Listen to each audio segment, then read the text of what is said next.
Happy Sunday! Happy Sunday! Happy stripy, spotty, spinny chair Sunday. Yeah, like 3 of our colleagues presumably have their cartoon swag bags just out of shop. But welcome back to the office and to another episode of Dungeon Manager Work From Home Edition.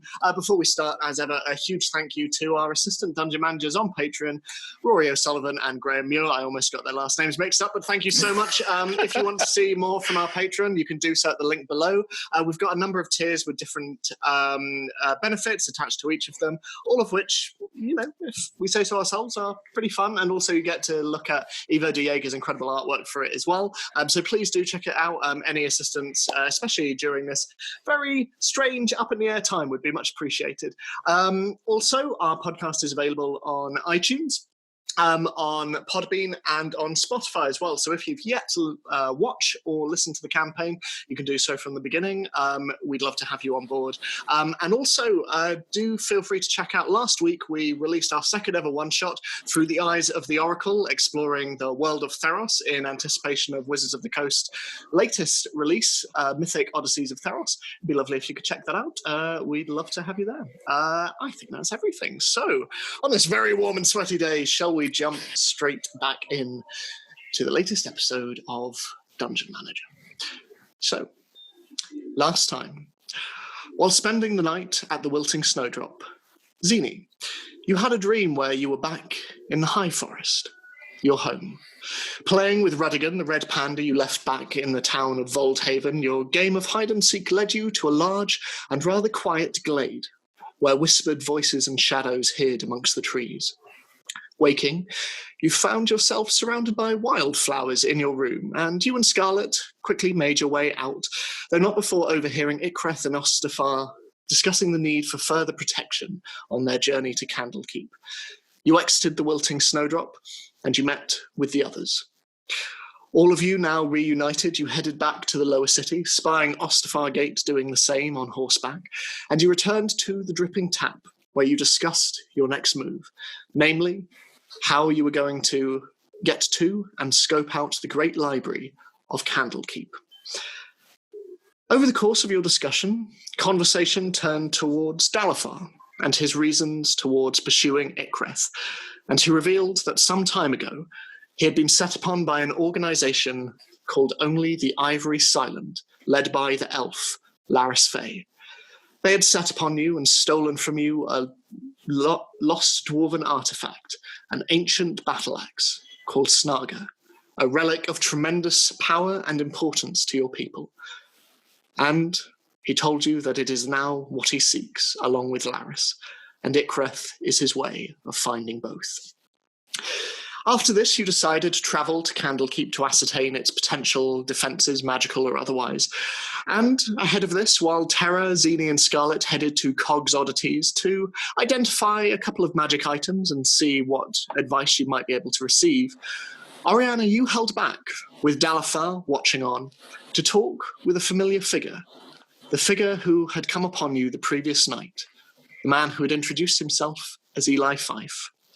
And over the course of your discussion, he revealed his reason for coming to Baldur's Gate. He has been looking for you, and he has been looking for vengeance. Vengeance, presumably, for his family. And he intends to kill you. Leaving him and rejoining the others, you all headed out on horseback, and on your way out of the city, Zini and Terra, you saw Ostafar's horse hitched outside the barracks of the Flaming Fist, and you continued down the coast towards Candlekeep, the mighty fortress library on a giant crag above the sea, and hitching your horses a short walk away, you prepared for your next move. And Zini, as you sequestered yourself away from the others in the hope of tempering your recent bouts of rather uncontrollable magic, you found yourself connecting with the ground and with the earth. And as you opened your eyes, shrinking down, you found that you had somehow transformed into a tiny spider. You are now on the ground, and giant trees and blades of grass jut above you, and the world has never looked larger. What are you doing? Having a panic attack. Okay. Matt, Can I ask a question? Yes. So obviously spiders have more than one eye. So does this mean that currently Zini can now see through like 8 separate eyes? There is a little bit of kind of those fisheye lens effects going on. You are having to get used to this strange. You can kind of see a little bit behind you and in front of you and above you. And as you turn your head, this effect is even more jarring. It takes a little while to get used to, let alone having 8 limbs all of a sudden. It's like crawling on all fours, but you have 4 other limbs and you don't know what to do with them, but they're moving. They're moving every time you command them to, and it's very strange. It's very odd. Okay, can I try to close one eye of the 8? Yeah. Does it close 4 of them because I'm used to 2, or you what? sort of like, as you're trying to like blink, you're sort of you find your vision going in and out quite a bit, and every so often there are little pockets of blackness, but eventually you're able to get it down until there's just one singular small bit of black just in the right-hand corner. Okay. Sorry, just to drop off on that. How, if a spider winks, does it like wink one eye, or does it wink like 4 on this side? Or... I would like to think sort of cartoon style, 4 on one side, just as I would assume they would sort of wear 4 pairs of shoes as well, as in cartoon. Yeah. It was just an important philosophical question I thought we had to have answered. Well, Absolutely. Technically, spiders don't have eyelids. Yeah, true. So this is a fantasy spider, so you can blink. So this will be interesting. Yeah, it's not so much blinking as just like the facsimile of it. There are little sort of pockets of black in your vision. It's very, very weird. It's very strange. Little mandibles are just in front as well, just silently screaming. Okay, can I try and calm down? I assume I'm just running in a circle, like trying to get control of the legs and not managing at all. Sure, make a dexterity check for me. Okay.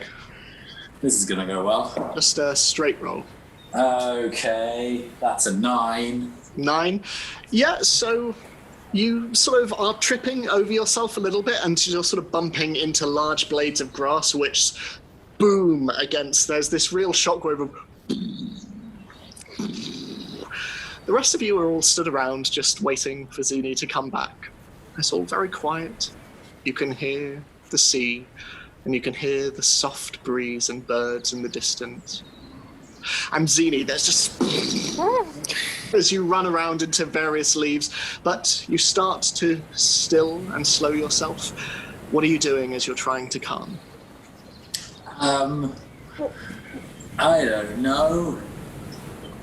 I think I saw a spider before, didn't I? You did, just up in the trees, yeah. Okay, can I try and climb that tree? Can I see that tree? I don't know. Like, obviously I'm tiny, so... You can. It looks a fair distance away, but you can definitely see it. Okay, so, I'll climb that tree to see if I can get a vantage point. Okay, make a general athletics check for me. Well, this is presumably the athletics of the spider rather than the athletics of me. It is, yeah. And the dex should have been that as well, surely. It is. Okay, I don't know what the dex is. I rolled another 5, because apparently that's what my dice want. So you're sort of walking over a bit and your legs are kind of tripping over one another, but eventually you get the gist of it, and you find that your legs are kind of sticking to various things as you're walking. And so it's that kind of when people hitch up their skirts and kind of walk through mud. It's a little bit like that. You're sort of like bringing your legs up as far as they will go. You eventually reach the base of this tree. I was sort of imagining the Spider-Man thing where he's just like... Basically, yeah. You're sort of having to shake off bits of grass as you're walking, but you eventually reach the very large, craggy bark in front of you, and reaching out a foot and very tentatively placing it on, you just slowly start to make your way up. And a couple of times you do slip, but your legs are connecting, and your legs are sticking. And as you're walking up, you look down and you see that you're beginning to speed up and the ground is very, very far away. Okay, I just go flat to the tree. Okay. in a slight, I'm not usually scared of heights, but I'm tiny kind of way. And then can I see the other spider? Make a perception check for me. Okay. Proficiency 8 with 8 eyes. Yeah, so what is the spider's pluses and stuff? Do I need to find it in... I've got it up here. What did you roll? Okay, I rolled a 10. Okay, so it's a straight 10. Yeah. So looking around, you're sort of gazing around and sort of craning your little spider neck around, and you are eventually able to see glinting in the sunlight. There is a web, sort of covered in a little bit of moisture, but it's shining in the corner. It's sort of like if you were Dragonborn, it would be roughly 50 feet away. Okay. Can I just yell in spider? Hey! There's this little... And you don't understand the voice that's coming out. You think you're shouting, hey? Say something really insulting about his mom. The spider up in the web seems to just go about its business. And after a couple of shouts of hey, the spider just creeps round and angles its body looking towards you and just continues to make its web, threading the threads through the mandibles and just... You're no help. Okay, I'll try and head back to where the others were camping, I suppose. Okay. But also maybe try to attach a bit of web to the trunk and then just like skip down so I'm not taking too long. Okay, make another athletics check for me. That's slightly better, 12. 12.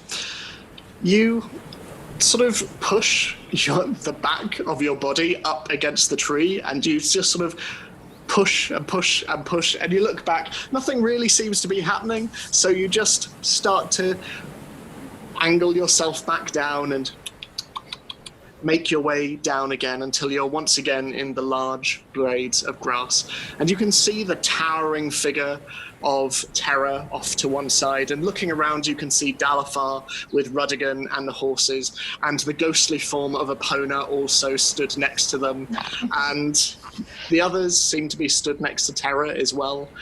Epona especially just looks round in your direction, and this towering, gigantic smoke horse is just looking at you as a skull seems to float underneath, and there is this... Okay, I run away because that's terrifying. So, while this is going on, the rest of you, what are you doing in preparation for Candlekeep? I am feeding the horses grain and offer some to Rudigan as well. He takes it gratefully. And Were we just waiting for Zini to cast Pass Without Trace? Is that what we were doing? yes. I'm waiting for Zini to cast Without Trace. I mean, I already created a whole book, so I feel like I've contributed a lot already. And I can probably just have a nap or something. Probably not a nap. I'd like to look around, see if I see Zini. Okay, make a general perception check. Ooh. 21. You can't see her at the moment. Last you saw, she walked off, so she was a little way away. Like I said last time, there are small clumps of trees here and there, nothing particularly thick, but she went off and sat within a couple of them, and last you looked, she was there. And now you look again, and she doesn't appear to be there. Do I? You could just be very stealthy. She Yeah. Pass Without Trace very well. I think Ostafarr will be slightly concerned that he can no longer see Zini. Mm-hmm. I go over and see where I last saw Zini. Okay, so you make your way over. Zini, while this is going on, you just see the huge form of Ostafarr suddenly, and this huge foot passes over you. Can I ask you to make a dexterity saving throw for me, please? God. I think to myself, I knew he'd be the death of me. Oh, Yeah, that's a 7. Okay, so you make your way, and there's just this next to you as this gigantic foot, this armored foot, just lands next to you, and shockwaves fly through, and you don't take any damage, but you find yourself flying off towards the horses and Rudigan as the huge form of Ostafarr just...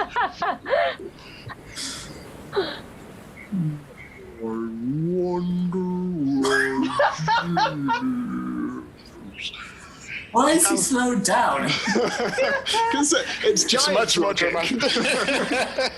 Oh, it's so good. So, Ostafarr, you make your way over to where Zini was sat, and nothing. She doesn't appear to be there. Do I see, because Zini has clothes, so I imagine should have left tracks. Yeah, make a survival check. Yeah, I'd like to see if I see potential where she would have gone. Survival is a dirty 20. You see the footsteps, the very distinctive footsteps of Zini make their way to this point. And looking around, you can see there was clearly the movement of getting down and crossing legs. Here it stops. There is still the indentation in the grass of where she was sat and where her hands were clasped into the ground. But there doesn't appear to be anything after this, just where she was sat. Thinking that because Zini has been known to go off before, so I just shrug and decide to go off and look for food and water for everybody. Okay. So, while that's going on, and you see Ostafarr just off into the woods, are you still making your way towards the others? Can I make my way to Rudigan? Yeah, of course. And just start clambering up his leg? Yeah, go for it. So you make your way. Where are you trying to get to? Just to the other side of him, Okay. where I'm obscured from the others. Okay, sure thing.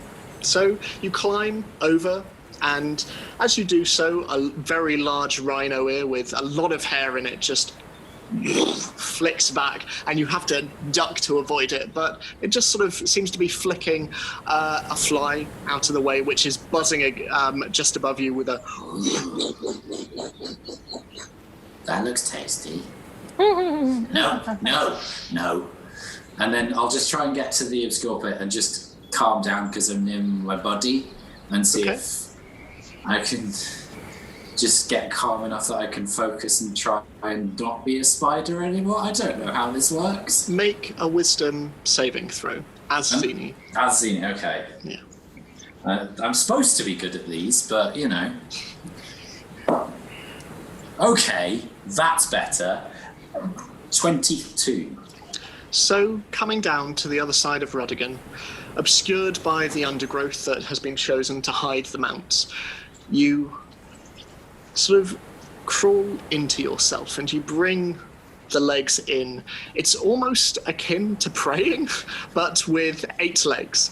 And you're just there on the ground looking down, and you just focus. And you listen, and you hear Ostafarr's footsteps off in the distance. And you hear the trees swaying impossibly loudly, leaves echoing throughout the wind. And as you sit there, you just think. You think on the blades of grass that surround you, and you think on the earth that is beneath your feet. And you look up at the spider in the tree once more, and it seems to be observing you. It has crawled to the edge of the web and is just looking down at you. And as you look up, you can see it getting closer.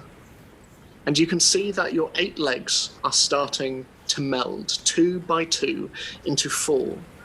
And you feel something coming out of your back. And as you look around, you can see a very large tail coming out. And you look and you can see that as your limbs grow, you can see that they are accruing fur. Not the hair of the spider, but fur. And it seems to be orangey, sort of fairly ginger in tone, and it has vague stripes across it, but you're growing out and out, and the ends of your feet are now turning into little soft paws that, as you look, you can see they have little jelly bean feet, and you realize that you are a cat. And as you continue growing, you can see that once again your limbs are getting a little thicker and a little heavier set. They are no longer cats, they are turning out, and they still have white on the end, but you could notice that you are turning once more into the panda from your dreams. You find yourself turning into a red panda as you look back, and the tail just and becomes much fluffier. And as you focus and you're closing your eyes, you hear a voice once more just going, "You must find your focus." And you pull and you push, and your mind stretches and it contorts, and you see that your paws are now becoming hoofs, and you become much more unsteady on your feet, and the fur is becoming much, much less bushy as it becomes fine, and you realize that you are becoming a weird amalgamation of a red panda and a deer as you slowly get higher and higher until eventually the hooves pop forth, and you can see talons coming from out and scales fold out from underneath the fur, and slowly but surely you can see coming over black scales. You feel feathers bristle on the back of your head, and you can see armor, leather over your forearms and your body, and strung over your back is your bow, and you can see your swords by your side, and you feel yourself a bit, and you hear once more the breeze floating past you. And as you look over, all of the mounts are just looking at you. All, if horses and rhinos could be wide-eyed, they very much would be. Just put my finger to my mouth and just go, shh. They go back to eating. Can I just briefly check over my shoulder and see if I still have a tail or any marks that I was an animal? No, doesn't see. Looking back, you seem to be as you were. Okay. I just stride out from outside of Ruttigan, go to Terra and go, "Didn't work, let's go." Okay, ready now. I'm assuming we didn't see any of that. Make a retroactive perception check for while she was hidden in the undergrowth.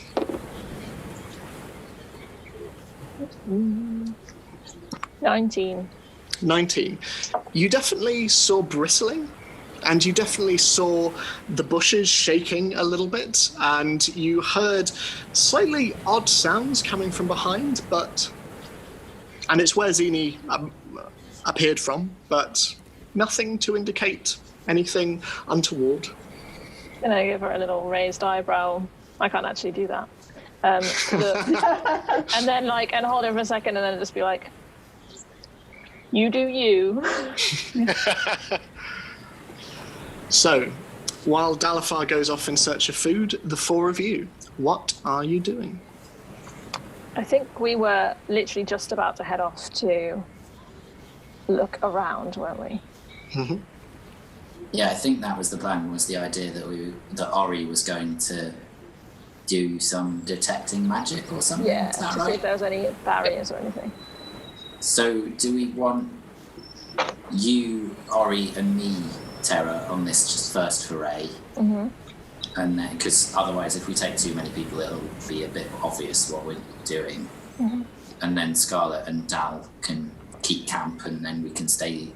Were we thinking we would stay the night and then try and go into? Yeah, so that we're here for when Ostafarr Gait arrives. Okay. Yeah, depending on what we find now. Yeah. Okay, that makes sense. Okay, so the three of you approaching Candlekeep, getting closer and closer to the wind and gales of the coastline, and you hear the crashing of the waves several feet down.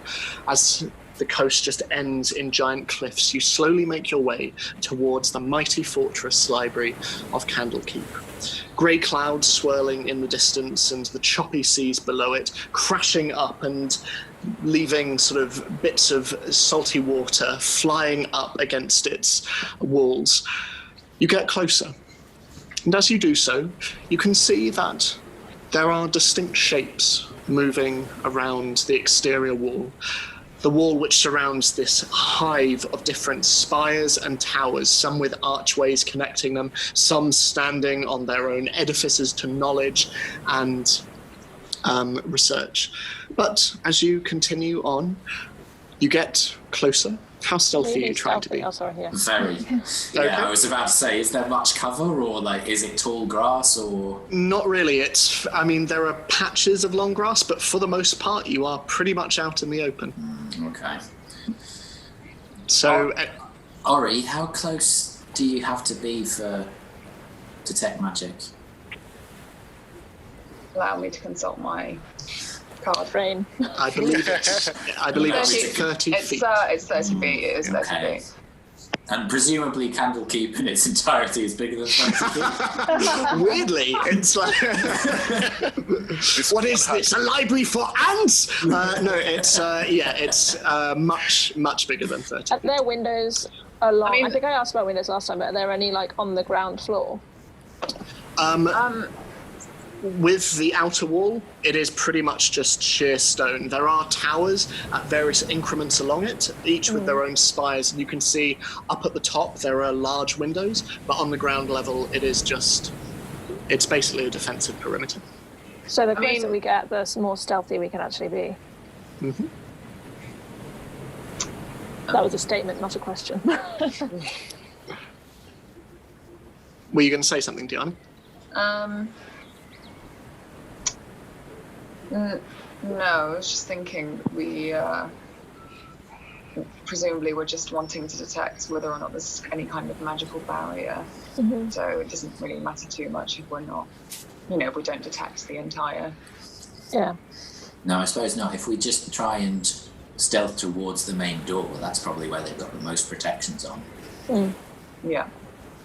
And then maybe, because does detect magic last for a while, or?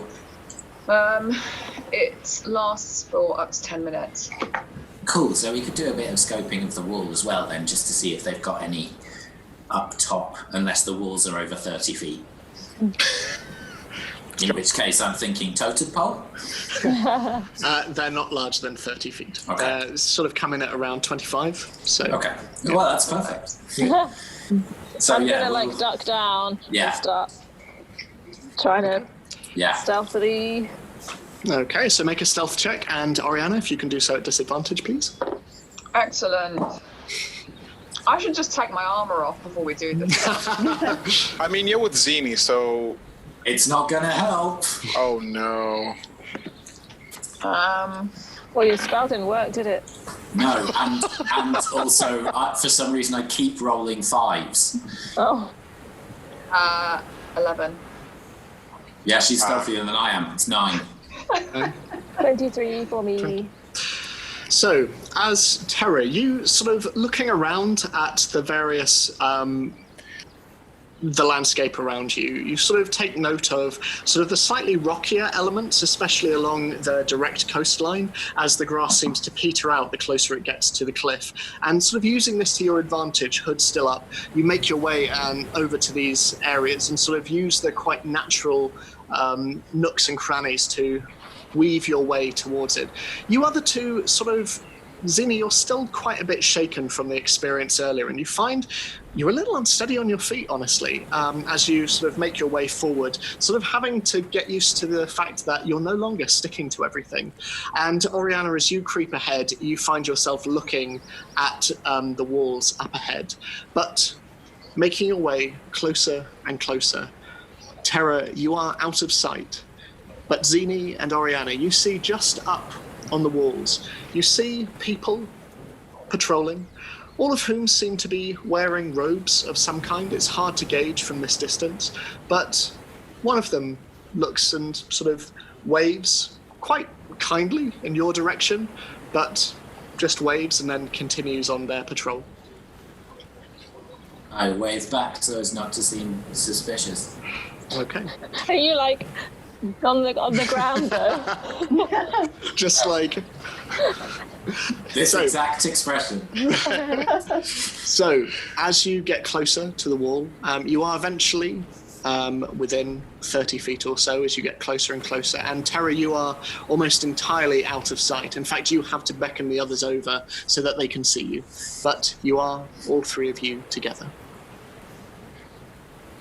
So we by the front door?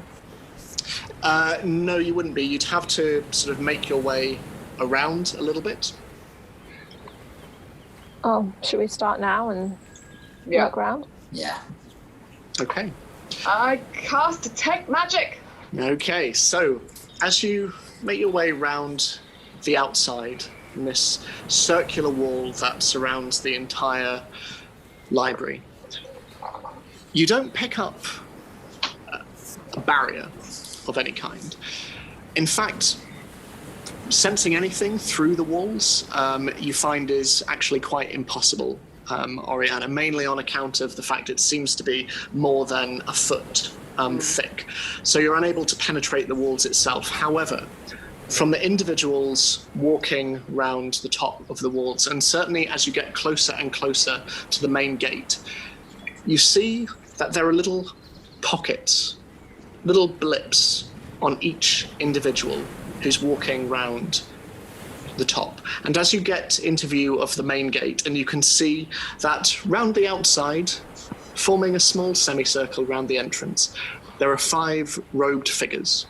All of them are wearing grey robes, very simple, and around their necks they're each wearing what look to be symbols of a lit candle above an open eye. And it is from these that you sense not very strong, but quite faint magical aura. And you surmise that these are probably the dots that you felt around the top of the wall. Okay. What school of magic? It would be... And let me just figure it out. I have it jotted down somewhere, and I've temporarily forgotten. Diani, every time. It's just... awfully sorry. Here we go. So it is divination. I mean, that means nothing to me, but it might mean something to Scarlet. So. Just for my notes, sorry, what did you say was causing the blips? The symbols that are around the necks of each of the robed figures. Okay, and when you say robed figures, like the ones on the on patrol? On the wall, and the ones who are currently stood in front of the gate as well. Okay. And as you get closer, you can see that the gate itself, it is huge. It's probably around 3 times your height, and they are large black metal doors.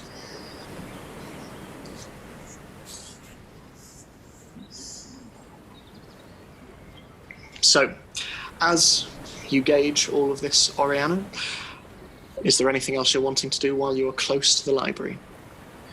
Can I just have a look around at any non-magical defences that might exist, or the people, to see if they might be armed in any way? Yeah, I'd say for that, make an investigation check. Oh, not perception. Damn.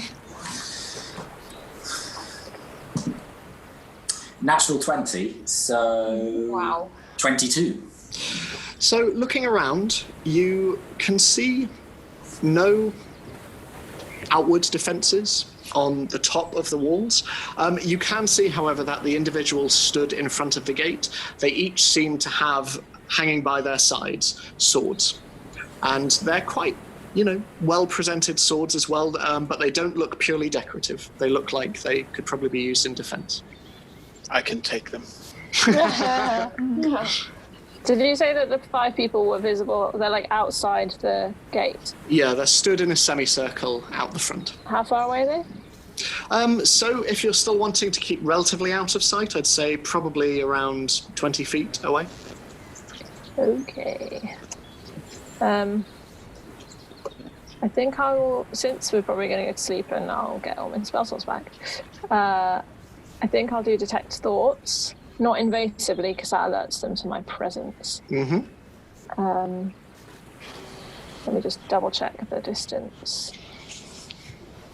Range, stealth. Oh, okay, within 30 feet. Yeah. Okay. Most of what you get off them is just how cold it is, and you can hear someone going, can't wait to get back into the earth. Get some food in me. And it's much the same from many of them. Nothing of note, really, just... Do I pick up on any other people that I didn't know about already? Not really. You can hear sort of the thoughts of people up above walking round, and you can hear one of the individuals just... Not often we have people walking along the coastline, but they seem friendly enough. Anyway, and continues on. But yeah, and you hear a couple of voices as well, sort of thoughts of people thinking about where certain books need to be taken and certain areas of the library that they need to get to. And you hear one person sort of making their way down and sort of getting ready to prepare food for the end of the day. But it is fairly... Like fellow people that work there? Or people yeah, it all seems to be people, at least within range, who are working within the library. Okay. Tara, do you need to get a good look at somebody in case you want to copy them? Oh, yeah. Yeah, but how am I going to do that from here? I don't know. Well, we're about to sleep, so maybe go invisible now. And just go stand right in front of them. Exactly. Yeah, but how do I know they're not going to be around tomorrow? Or even on the front gate tomorrow? Well, but they don't have to be on the front gate because you're going to go invisible through the front gate. Oh, that's true. It's just later that they might need to be there. And I presume they live here? There doesn't seem to be anywhere around that they could go to stay overnight. It would be a very long commute. Yeah. You were able to gather that much. I mean, but you know, the economy being what it is, Ed. Yeah. Yeah, good idea. Are they wearing a uniform? All grey robes with their hoods back. They look almost monk-like. And my mask includes clothes, doesn't it? It does, yes. Okay. Yeah, so I will use invisibility. Okay. So, dropping any semblance of visibility, you walk towards the front gate, and the winds swirl around you, and it is quite loud, and you're able to make your way over undetected and stand in front of the five of them. And occasionally they seem to turn to one another and just chat about the day generally. It seems that they're looking forward to being taken off shift relatively soon. But you look at each of them and you're able to gauge which one is of a similar height to you and of a similar build. And you find a half-orc gentleman who is wearing grey robes and again has the symbol around his neck. And he has fairly dark green skin with fairly prominent lower jaw with small tusks coming out, and long black hair which is braided back into a larger braid at the back. And he seems to just be looking out at the forests and at the wilderness. Can I stay there long enough to hope that I get to understand what his name is if one of them speak to him? Yeah, absolutely. So as you're looking and you stand there, you understand that his name is Bertolt. Okay. And also, does it seem unusual that there are 5 guards for this place? Is it like one small gate, or does it seem like the appropriate number? It seems appropriate. Looking around, like, it is a large gate, and certainly from your experience of scoping out places before, it is a very resilient and a very strong-looking gate. And you imagine that most of the defense is just in the gates themselves. You get the impression that these people are here for when visitors arrive, to basically And is greet it a people. solid gate? It is, yeah. Okay. Just solid black. And some of it is has ornamental carvings on, but for the most part, it is just solid black gate. Can I tell from when we were further away whether so presumably there's like this outer wall and then Yes. a building inside. So could I tell roughly how far it might be from the gate to presumably another door? Yeah, make an intelligence check for me. Oh no! Great sound. +0, 2. So hard to tell. I mean, what I will say is that the main section of buildings is quite a bit away from this main part of the outer wall. So you can surmise there would probably be a way to walk. How long that might be, it's hard to tell. Okay. I'll go back to the others. Mm-hmm. I might as well keep my invisibility up if I've still got time left. And I'll say, Oriana, when you did your detect magic, did you feel whether it extended to the building inside? I can't tell whether it extended to the building inside. I think the wall's too thick. Right. So we don't actually know if there's anything in No, I'm there. afraid not. Okay, but we can get in the wall tomorrow in the gate, at least. Yeah, there's nothing outside aside from the people themselves. They have a symbol that I can sense some sort of magic from, but there's no barrier aside from that I can tell. Do I recognise the symbol when I went over to look at the people? Make a religion check for me. 12? So it's one that you've certainly come across on your travels. You're not as familiar with it as you are other gods, but you are aware that it is a god of writing. You don't know the name, but it's a god of writing. Mm-hmm. I think that symbol belongs to the god of writing, or a god of writing. What kind of magic was it? It's from the School of Divination, but I can't really. Yeah, that doesn't mean a lot to me. No. Zini? Any? Do I know about the god of writing? Make a religion check. Nope. Yeah, 5. No, nothing coming up for you. Not a god that certainly. The god of writing, not much worshipped in the high forest. I didn't think I would know it, but you know, because Terror asked, I thought I'd try. So, what are you doing now that you've scoped the place out? Should we head back and ask if Scarlet might know about what the divination thing might be? It's not necessarily her strict expertise, but she might have come across something. Yeah, she might even know about the god of writing. Yeah, that's true. And she can tell us more about divination magic. Hopefully. No pressure. Yes, if there's one thing we've learned, Scarlet loves religion and gods. Favorite thing to talk about. Naturally. Yeah. And Ostafarr might have come across something. He's travelled a long way, so it's possible. Okay. Okay. So if you guys follow me, I'll turn myself uninvisible and try and assist them getting back without being seen. Okay, so I'll say, given your earlier stealth check, and given that you're probably using. Well, would it be a better idea if you stayed unseen and the two of us were seen to be going away from the walls because we've been spotted? Because otherwise that's really weird for the guards to be like, where did those two people that we saw go? Yeah, maybe. I'll stay invisible then. Yeah. So I just think that'd make more sense rather than having them putting them on alert before we need to put them on alert. Maybe walk normally this time. Okay.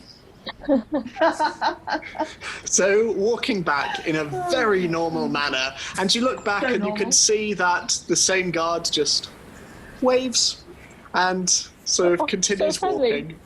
walking. You eventually make your way back to where Scarlet and now Ostafarr, having come back with some food, and you've been able to get a little bit of game as well, but you are back and amongst the horses, and yeah. The sun is getting lower now. It's late afternoon by this stage, and so being close to winter, it is a little bit darker now. I will just say, while they were gone, I think I would have cast a private sanctum around my campsite. It can be up to 100 feet on each side of a cube. I know that's a lot, but I also... Very Wait, 100 feet fortress. each side?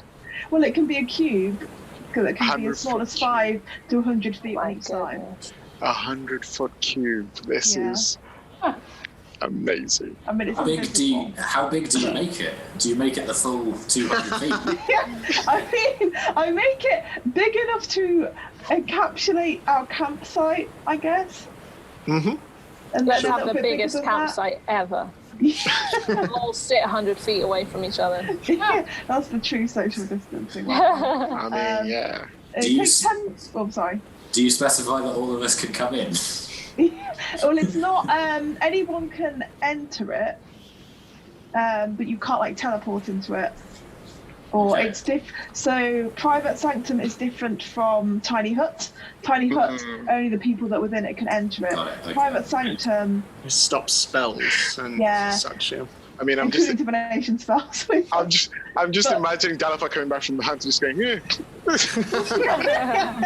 I mean, I can make it so no one can look in, but all the things are optional, so I don't think it would have made it invisible. But people can't teleport in, and no one can use plane of travel in there, in case Right. that was what any of us were planning on doing. Darn. Yeah, I know, guys. So, Terrible. as you come back, walking through the slightly damp and sort of moist air that surrounds this particular area, you come back to the campsite, and there is a strange ripple that goes through you as you just step through, and it's quite reassuring. It's quite nice as you make your way forward, and you can see the mounts stood around with Rudigan, and Epona is still there, just looking at everyone with this strange shift every time she moves her head. And Juliet seems to be very, very taken with her. She sort of occasionally walks forward and looks at the bones in the legs and is just... but you are all met at the campsite.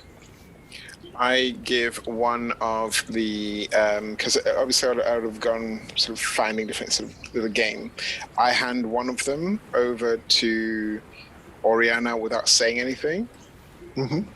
And then I just sort of nod, and then I give the rest to Scarlet, saying, "Could can you work your magic with these?" I'll try my best, Alpha. Have we got like a fire set up and everything? And... I go and make a fire.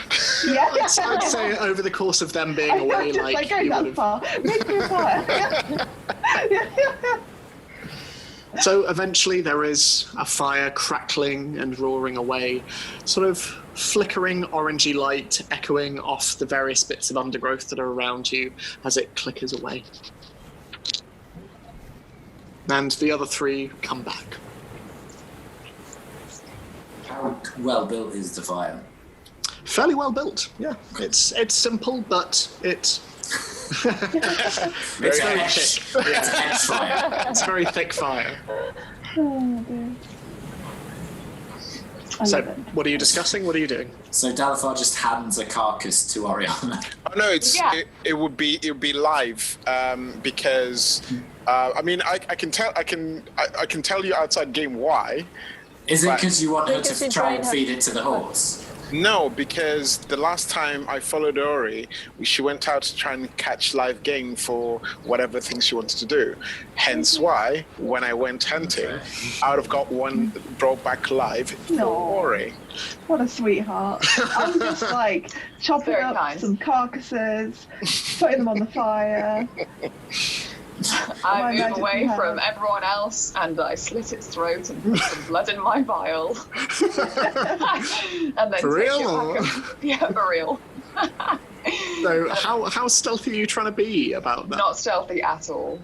Oh wow, okay. So as there's this, But, not right in their faces. sure. As you watch Juliet give this beautiful display, it's very kind of Hell's Kitchen, sort of demonstrating everything and just putting stuff into a pot. You see Oriana just go off and sit down next to a tree. Epona just looking over her with this, as this small animal just in her hands before there's just this, and you just see her just drain it out. Did you say Juliet? Juliet displays these things. She's watching. I haven't told you yet. I thought, yeah. Juliet's a great chef. You look at her and she just looks and gives you this quizzical look at, wow. I've been seeing too much Animal Crossing. I think that's the trouble. Yeah, so, okay. I think if I see Oriana doing that, I think Scarlett just sort of nods like that checks out. Not that phase. She's like, yep, I've done worse to animals, this is fine. So over the course of this preparation, eventually Why are we friends with them? Yeah. you are left with a gorgeous, very well seasoned stew. It's bubbling away in the centre of you all, and it tastes impeccable, as all of Scarlett's dishes do. Thanks, Scarlett. This is great. Thank you. I'm glad you like it. Did you get a good look at the defences of the library? It's hard to tell. There's a big wall around it. There's not Unfortunately, much.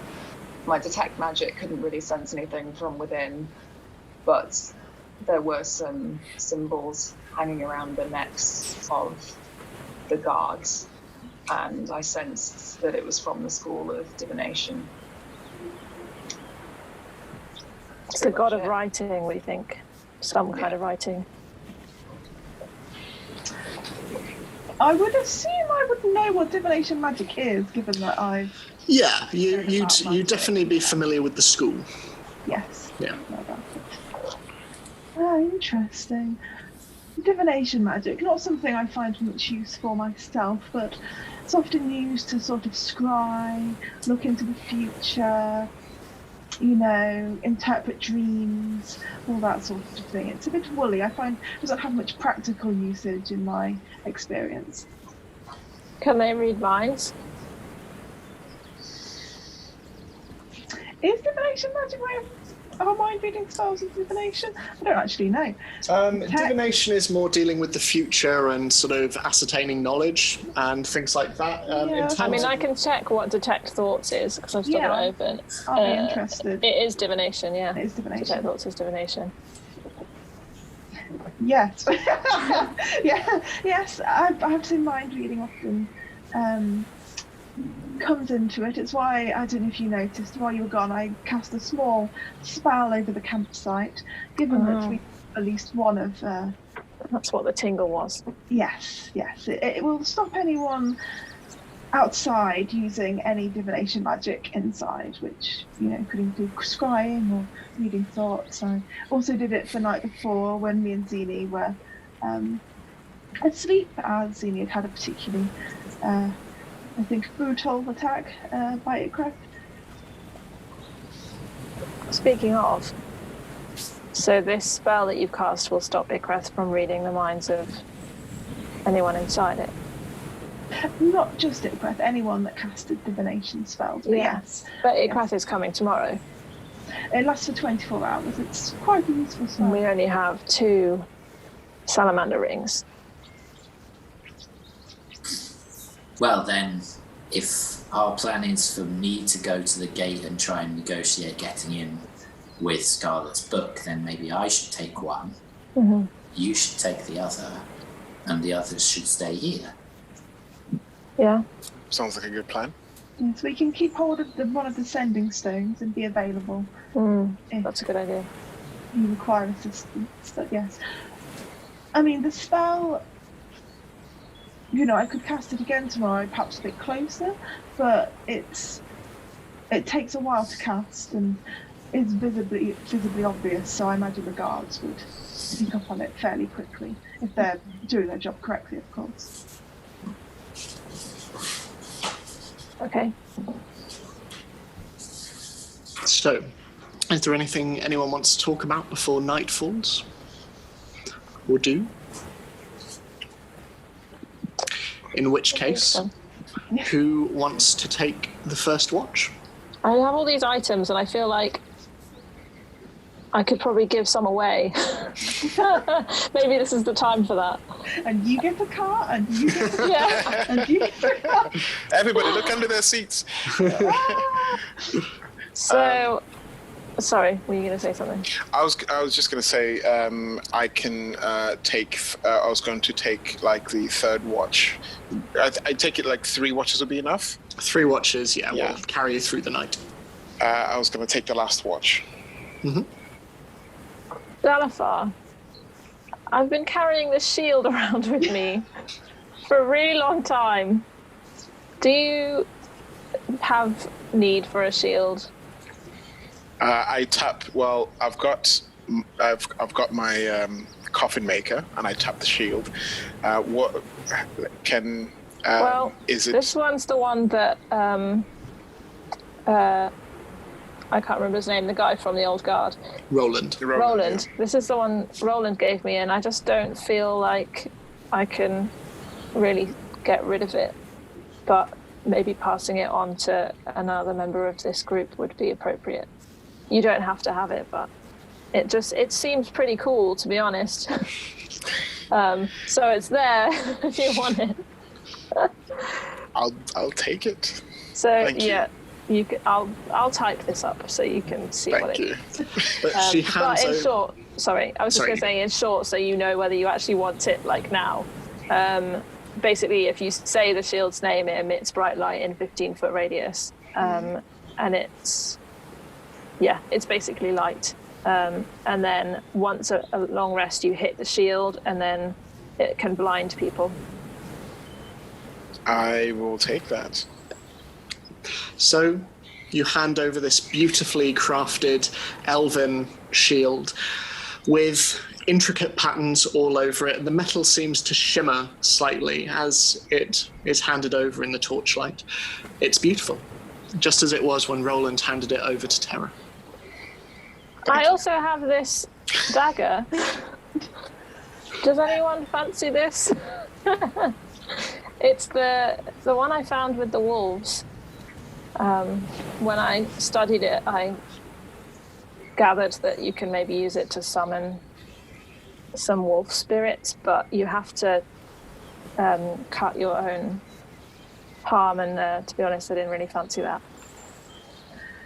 Oh, that looks vaguely sick. Like, I'd rather you threw that thing in the river, to be honest. Probably. Okay. Either that or sell it. But I don't know if I want anyone having this. I don't know Yeah. if Scarlet wants anyone having this.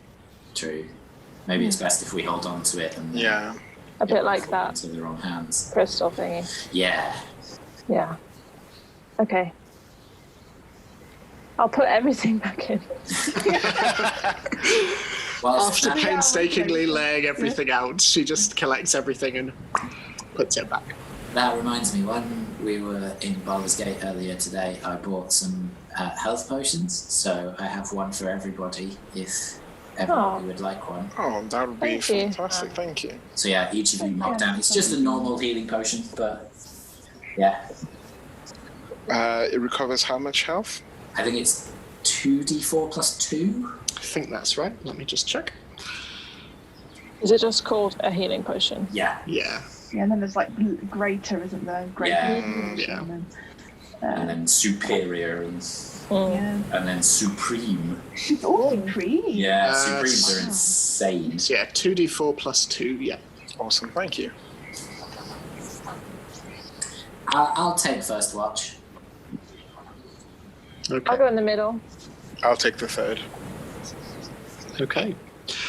So, night falls, and the sun slowly descends as the moon rises casting beautiful silver light over everything, unimpeded by the noise and light pollution of Baldur's Gate, little though it is.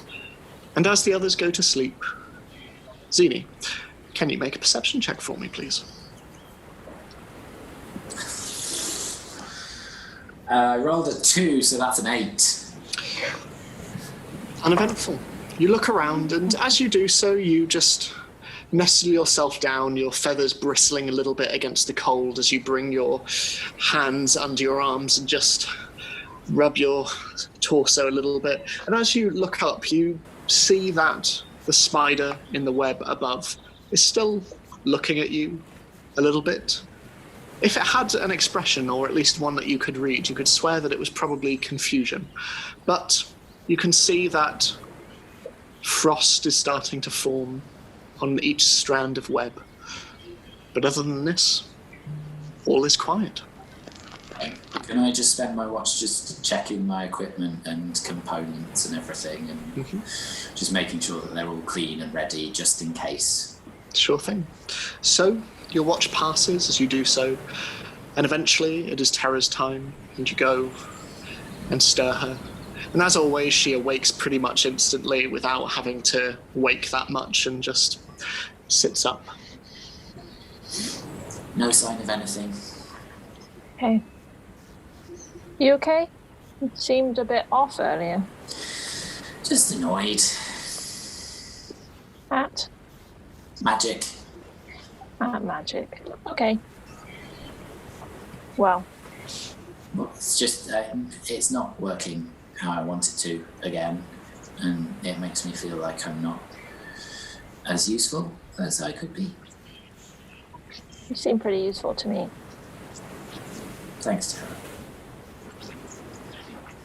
Have a nice watch. Thanks. So, as you sit down and you watch Zini just nestle down as close to the fire as possible, I assume, to be near to the warmth. Yeah, literally curved into the fire pit. Everything is quiet. Could you make a perception check for me, please? Yes. 11. So, looking around, you sit and you listen to the sound of the waves in the distance, the soft back and forth, and the crash and forth from the rocks below. And as you look around the darkness, you see, perched on a branch, a little way above you, starkly white against the dark of the night sky, a white raven just looking down at you. Am I sitting slightly away from the main camp group? I'd assume you're probably sat a little way out so you can observe everything, but I'm just gonna tap the ground next to me. See what there is happens. this silent call and just this as it lands down next to you. And you can see that there is something tied around its leg, and it just looks up at you. I'm gonna give it a little pat on the head and then take the whatever the thing is. Do you want me to send it to you or read it out? Send it. Keep it a secret. Yeah. Yes. Okay. So I'll just send I'm not it. used to not being able to run into the other room and get it. I mean, you could try, but I don't think you'd find it in the other room. Either that, That or would be you'd a be bit running weird. for a I long was like, it's a time. long run. Imagine though if you just appeared. Oh, I'd like that. Here we go. Where Catherine reveals that she is a wizard. Yeah. It was you all along. Twas I. All sent to you. Okay. So, as you sit there and you unpluck the message from its leg, it just flies up into the tree and just perches there until you've finished reading it. And then, unless you'll be wanting to send anything back. I mean, I don't know until I've read this, but there's Yeah. 3 paragraphs, so maybe we could do Dalafar's watch and then retcon if I want Sure. to send anything. Not a problem. So, Dalafar, As terror comes and wakes you, and you sit on watch, can you make a perception check for me, please? Perception. Dirty 20. Dirty 20. The sun slowly begins to rise over the course of your watch, and as far as you can tell, there is nothing out of the ordinary. You look over to Candlekeep, and you can see that a number of the windows are lit up in flickering orange. Little fireflies of light in between spires of towers and roofs and flags furling in the wind. But it is quiet. And then, in the distance, some way away, as light begins to stretch across the land, you can see horses. Horses slowly moving in your direction, down the main road. And as you look closer, from your vantage point, you can see they are quite a way away, but you can see a horse-drawn carriage, and you can see 13 horses surrounding it. I can take them. And Ostafarr died that day. It was the first time I died. They'd be great last words. I can take them. It doesn't adhere to the is it 6 words or 5 words? That's usually the phrases where you end up regretting it. It's like, I could jump that far. I can take them all. So, Tara, just going back, have you Yes, read? I have read. I'm not going to reply. Okay. So, looking up at the raven, it observes you with a single eye before just and flies off with a flutter of wings and disappears into the night. So, Ostafarr, as you can see the horses moving in the distance, what are you doing? I gently shake everyone else awake. Okay. Even more gently on Rihanna, because I don't want to be on a bad side in the morning. Especially seeing as what she did to that. Want me to drain your blood? I can take you. And I just sort of whisper softly, say, "There's a company of horses on their way down the road." Okay, did we want to try and get in before them or after them? I've forgotten. You didn't decide. Right. It would be useful for me to know where they're going once they're inside. Yeah, because they're... So either before or immediately afterwards. Well, but Ostafarr knows... Ostafarr knows you. Most of us. After then. Okay, so we'll wait a bit and then try and look around. And I'll have to just find them once I'm in. Yeah. Okay, so we'll wait for a bit. Okay. So, as you do so, eventually the individuals come into view for all of you. They're riding fairly, sort of not slowly, but they're not galloping. They're slowly making their way down the road. And as the road begins to curve, you get more of a sense of the people who are riding. The carriage is that which you saw pulling away from the Idlewent Manor upon Ikreth's arrival, drawn by horses, and surrounding you can see, dressed in gold and with red sashes across, members of the Library Guard riding, and ahead of them you can see on a white steed in red robes Ostafarr riding ahead on his white stallion. As for the other 7 figures, they are dressed rather differently. They are all of them dressed in the uniform of the Flaming Fist.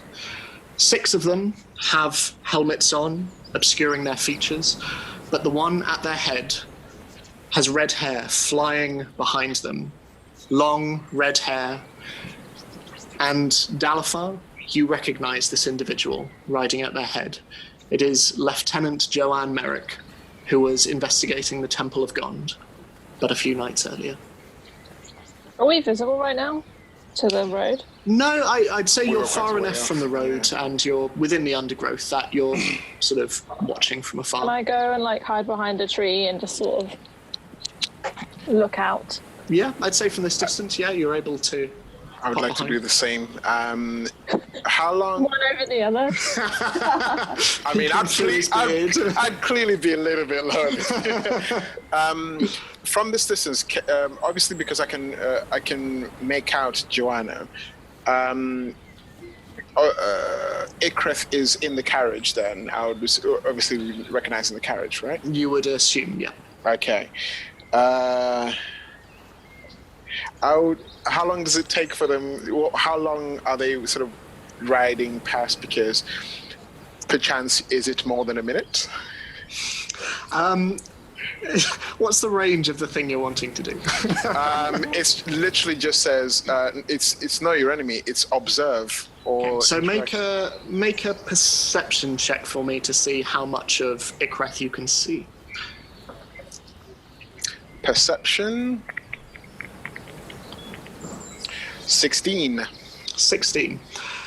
I would say from this distance, it is hard to see, and it is a carriage that, as you're looking in, you can see some of the curtains within are drawn, and it's bumping around to and fro, and you can just about make out a figure within, but not enough to garner any important information. What about Joanna?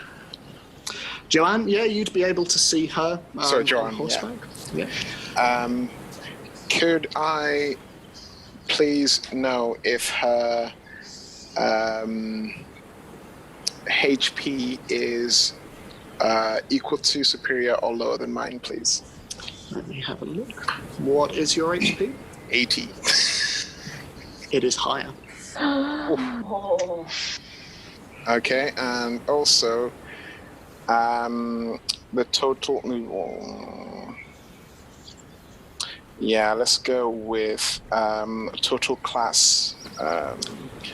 Yeah, go with total It class. is lower than yours. Okay. Okay. Okay. So as these figures, this small train of horses just make their way down the road, dust kicking up from underneath them, you see them all ride past, the sound of galloping echoing against the various rocks that surround the area as they slowly get closer to Candlekeep. How far away are we from? You're around a 15-minute walk.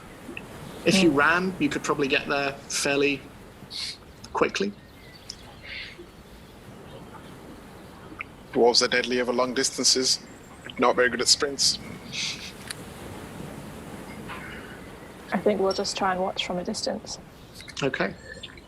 So, all hunkering in, you see from afar the train of horses slowly come to a stop, and you see the 5 individuals out front walk forwards, and Ostafarr walks forward on his white horse, and you see a shape poke their head from out of the carriage as Ikreth looks out, and you see Joanne is looking around and sort of walking a very small perimeter around on her horse, just scanning the horizon. And after a brief conversation, you see one of the black doors open, and another robed figure comes out, and you see he and Ostafarr talk before eventually gesturing them in, and the other door opens, and all of the horses and the carriage slowly make their way in before eventually the black doors shut behind them. So everyone went in? Everyone went in, yeah. This is unexpected. I didn't think they would have such a large entourage. Yeah. The letter said he was only allowed one guest, so I think we can assume that they can only take one inside. True, so they'll probably be in the courtyard or somewhere. Was there a courtyard when you looked? Didn't see, because the gate was closed. Ah, okay. Yeah, with looking at the size of the fortress, the library fortress. I think it's reasonable to assume that everything was within sight, so it makes sense that they would have a place for them to rest and wait for Ostafarr to finish whatever he was doing. Retrospectively, Ed, because Ostafarr was on his horse, I could therefore tell, I could gauge him as an individual on a horse. Could I ask a couple of questions in the same regard, please? Yes, you can. Is Ostafar's HP compared to mine, please? Much lower. Okay. And his total class? Compared to yours? Yes. Almost non-existent. Okay. Are you saying that that a librarian isn't a Dungeons and Dragons class? Not yet. I can't believe this. Okay. Thank you. That's what I need to know. There's a new school of scribes wizards, so they definitely do exist. Yeah. Ah, there we go. The librarian is just a wizard who never finished his training. Oh. So, as the doors shut behind them and the 5 individuals out front once again reform their semicircle, what are you all doing? Right, it's going to take us 15 minutes to get there. Do you think that's too soon? I just don't want them to have been and gone by the time I get in there. No, I think 15 minutes is plenty for us to not look like we're going in after them. I think in order to give us as much time as possible on invisibility, even though you could cast it again once you're in there, do you think you should disguise yourself before you go invisible or after? How does it work? Why don't I sneak around like I did last night, hope that they don't see me on the way, then I can cast invisibility right before we go in. That's a good idea. And then I can save the disguise for a worst case scenario. Yeah. Okay. This is hoping that they open the gates for me. Yeah, if they don't do that, then we're going to need another plan. Yeah. Okay. You still have your sending stone, Tara? I believe so, and if I don't, then I will get it from whoever it's... Yeah, I think so. Okay. Would it be a good idea for me to have the other one because I'm going to be inside? Because there's not much that you folk can do from out here. No. So, Ostafarr, would you mind? Not at all. And I hand it over. And don't forget the salamander ring. I Who don't has the other one? Ori. Oh yeah, Oriana does. If you get in trouble, you know the usual signal. And I sort of boast a small smile. I can't set things on fire.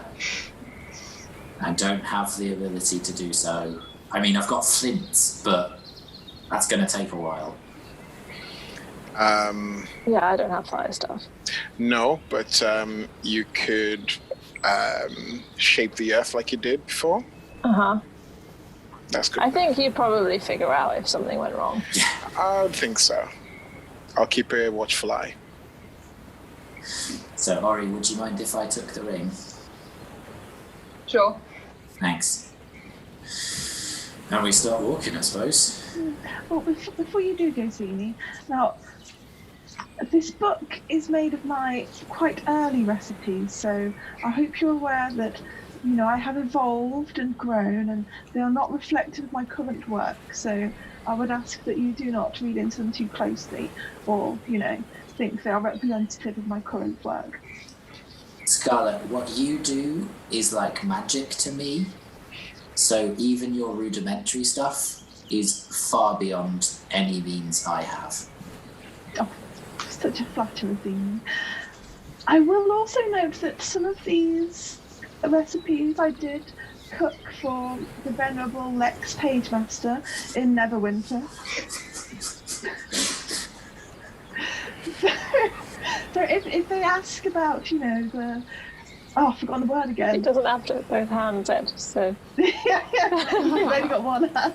You can only do the Breakfast Club final pose. What was that word? It's like the age of a work. It's like the provenance. If they ask about the provenance, you know, one of their own, well, not one of their own, but a librarian, some of themselves did find it of use. So that may be a good thing to pop in there. Okay. I'll try. Yeah. Thank you, Stephen. Okay. Be careful. I'm always careful. Yeah. So, as you take Scarlet's book, and the two of you make your way towards Candlekeep, are you going invisible now, Tara? No, so I'm going to try and sneak up like I did yesterday.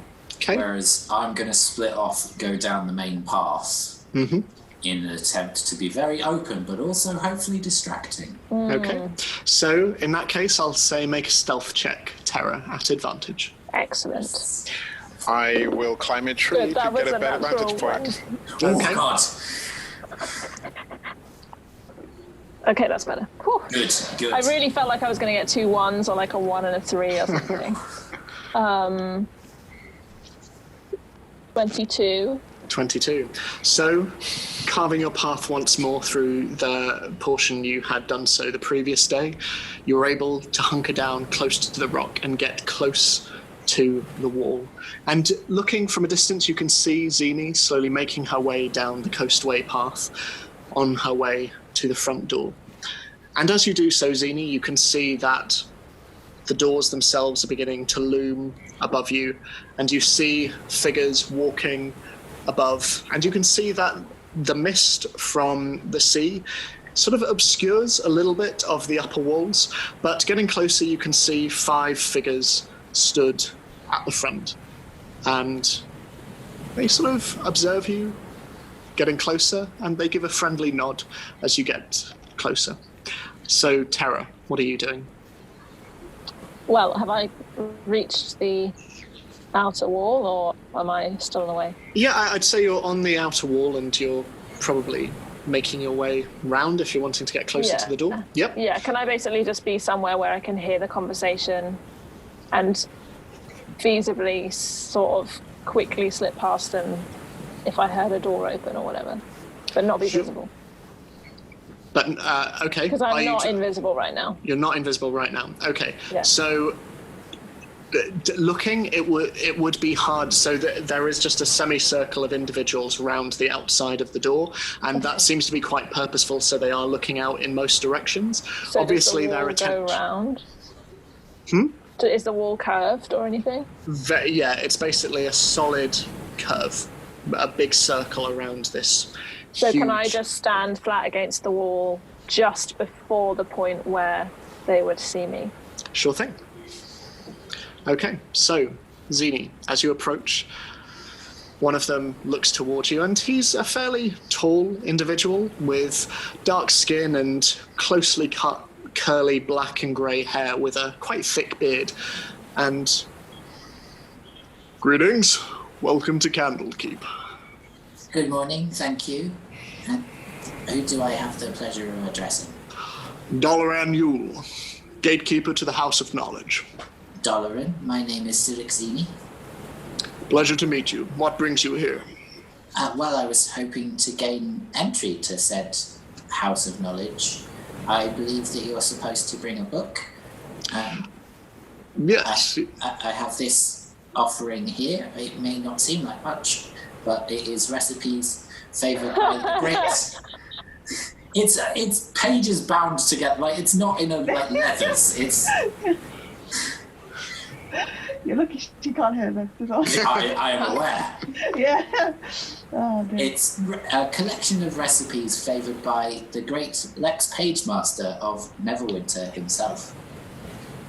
Lex. We know of Lex. So this has his stamp of approval, then? No, but it's from a chef who worked for him and presented these dishes to him. And why is it you wish to come to Candlekeep? Well, I was hoping for some information that you might have on a specific person from a while back. Make a persuasion check.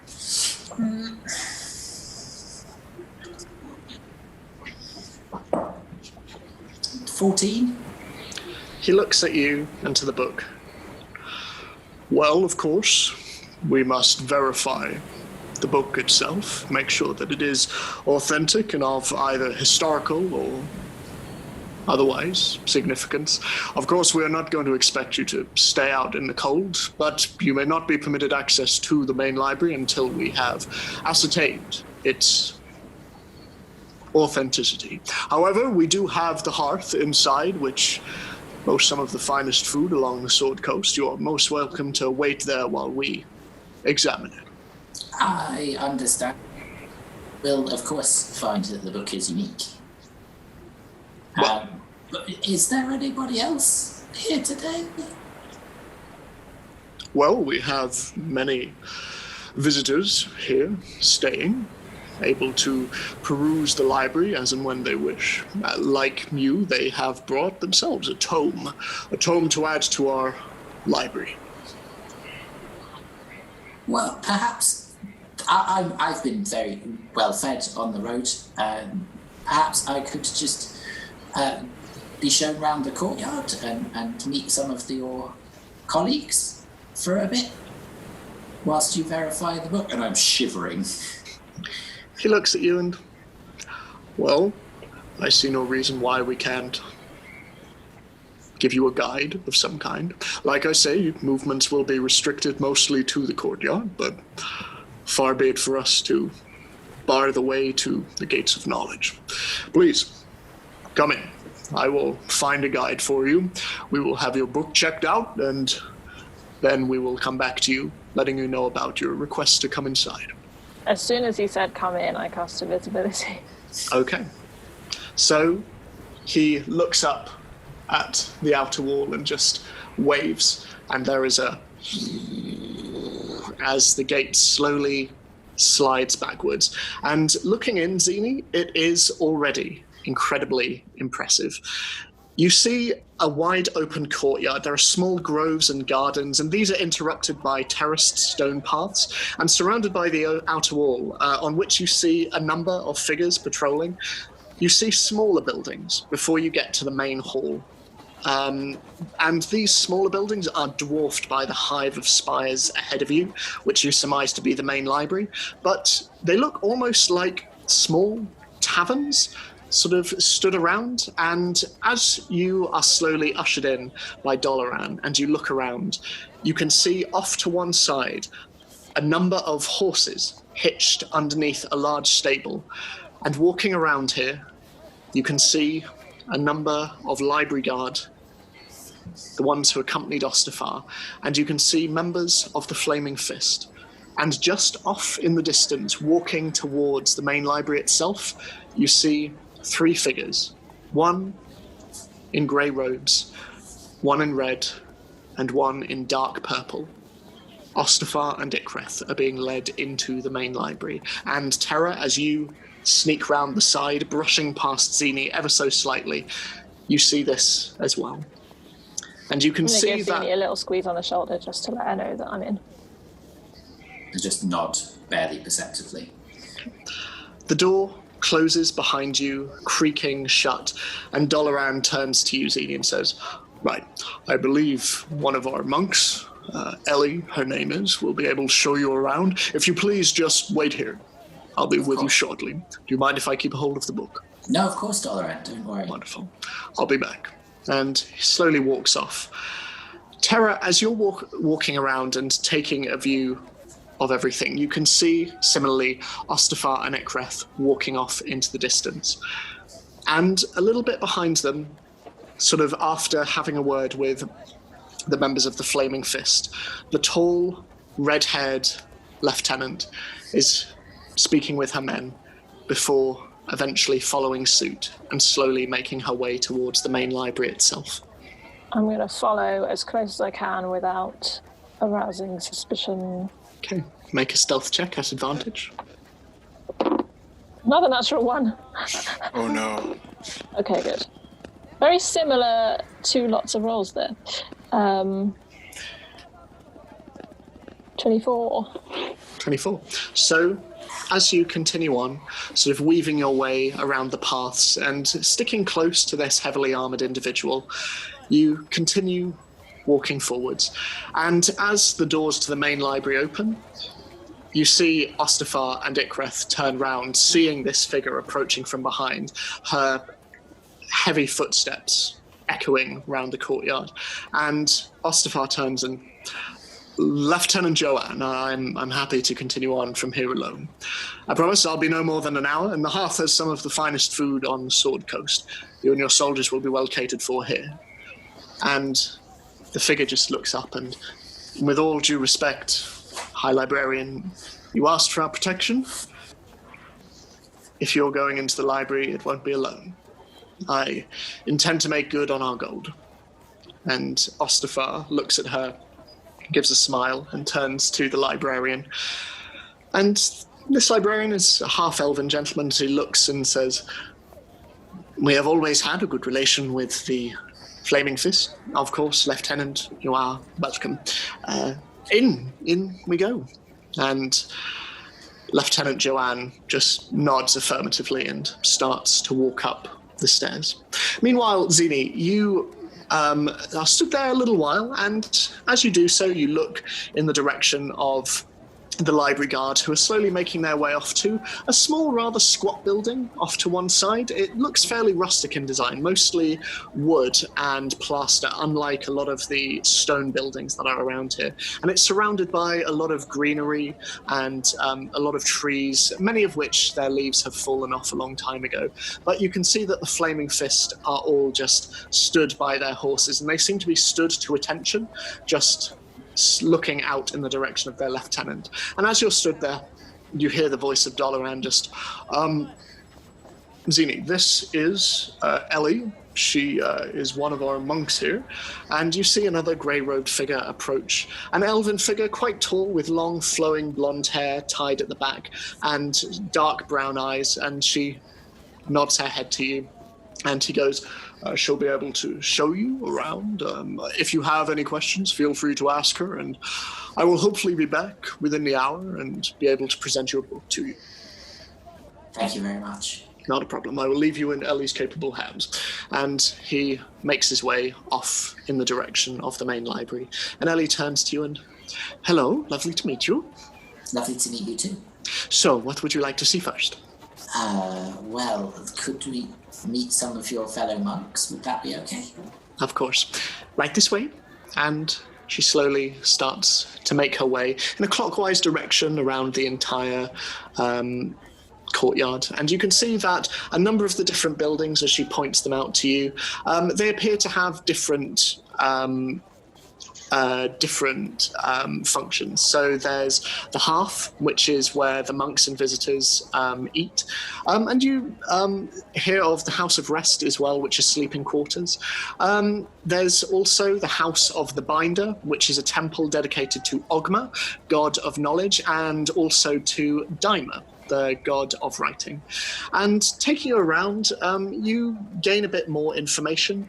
You find out that visitors, as they come presenting books, they are allowed to stay for no more than a 10-day. And many people come here to research and to read and to devote their time to the pursuit of knowledge. And there are areas within the main library known as necessariums, which are where people can stay and read and basically have some peace and quiet while they study. And all visitors are permitted to stay within the House of Rest for the duration. But you meet a number of monks over the course of the next hour, all of whom are very pleasant and very welcoming. Despite its fairly austere exterior, the library itself, everyone is remarkably open and friendly, and they seem to be excited at the presence of newcomers. And you see various visitors wandering the courtyard, and in some areas sat wearing heavy winter coats and reading books with stacks next to them. It is a place that seems to celebrate literature and rejoice in the pursuit of knowledge and information and writing and basically the sharing of information. It's a very pleasant place to be and fairly calm as well. I'm having a great time. So, Can I just ask Ellie as well various questions about the library? Yeah, of in course. terms of, like, how many books do you actually have? Honestly, the only person who would know that would be the first reader, Ulrika. She is tremendous at her job, but Everything within this library is catalogued. Everything is put in its correct place. Entire towers are dedicated to an entire subject, and everything, obviously, alphabetical. There are entire buildings that are dedicated to the letter D. It's incredible. It's a wealth of resources for all of us. Oh, so you don't use the Son of Dewey decimal system? We do only within the sections themselves. Obviously, like I say, there are entire portions that are dedicated to a letter within that section, and there are tiny areas of the library in which we find only... I saw that message, Captain. Entire buildings dedicated to the D. Yeah, it is wealth and a cornucopia of knowledge. But is there anything else that you're wanting to know? Do you have a specialization? Me? No. For the most part, I am here to help with the upkeep of the library and also to examine the various incoming books that we have and make sure they are sorted into their various sections. I am mainly here to ensure that they are passed on to the readers. I am merely one of the avowed. We are all called the avowed here, and it is our duty to maintain a certain continuity throughout the various tomes and volumes that we have within the library. And if I am permitted to enter with my book, when do I get to say what subject I'm after? Because you might not even have it. Well, what are you after? Perhaps I can help. Have you ever heard the name Pestis? I must confess it is a name I do not know. Is it a writer or... I think he was alive a long time ago. I don't really know a lot about him, but I've heard the name and little bits of information, and I was intrigued, so I wondered whether Candlekeep might have anything more. Well, if there's any way that you can find knowledge, it will most certainly be Candlekeep. So if you are indeed permitted in, I will, of course, help you as much as I can, and perhaps guide you and maybe have a look through our vast list of names and potentially areas that we might be able to point you in the direction of. Thank you, Eddie. Not a problem. It's a pleasure. So you continue round, and Terra, as you enter, the exterior of the library cannot prepare you for the inside of it. It is a seemingly endless hall stretching ahead of you. Huge stone staircases lunging in different directions, both up and down. All around you can see the grey-robed monks carrying tomes, scrolls, books, maps. There are iron-wrought chandeliers hanging from the ceiling, and you can see winter sunlight stretching in through tall glass windows. And above the door behind you as you enter, you see a giant plaque that reads, "Those who destroy knowledge with ink, fire, or sword are themselves destroyed." And as you look around, following the quartet of individuals ahead of you, you see there are shelves, wooden shelves in rows, stacks in columns, and above you, as you're walking through, you can see the towers you observed from the outside are all hollowed out, revealing balconies that stretch around the interior, housing shelves and books spiraling and stretching up into the rafters, all of which are illuminated by flames that, as you walk through, don't look entirely natural to your eyes. They neither flicker nor move like flames you are used to. The light that bathes the interior of this library, it is very still and it is very bright, and it seems to adjust when people move through and when people are reading. It is incredible. And as you're walking through, you see the monk walking ahead of Ostafarr and Ikreth, the latter of whom appears to be carrying a large bag slung over his shoulder. And Joanne walks behind them, her long sword hanging by her sword and by her side, and she's looking around at the various people that are moving around, and you hear a quite audible, "My God," as she looks around. And eventually, as you are taken through a number of rooms, Ostafarr stops and is greeted by two other figures. One, slightly smaller than the other, both human, She has dark skin and deep brown eyes and long greying braided hair and a grey robe with red stole over her shoulders. And around her waist you can see there is connected a large collection of iron keys on a large ring. And she is walking with crutches. And the woman next to her has dark skin and short black hair. And over her green robe she wears a green stole. And as Ostafarr approaches, walking into the room with Ikreth and Joanne behind, she turns to him, and the woman on crutches walks forward. Ostafarr, my friend, it has been too long. Come here. And they embrace. And Ostafarr just holds her close and says, Sabine, my goodness, the years have not been kind to us, have they? And she looks at him. Speak for yourself, old man. Of course you will remember Ulrika. My goodness. Last time I saw you, you were no more than this high. How are you? I am very well. I'm first reader now. Is that right?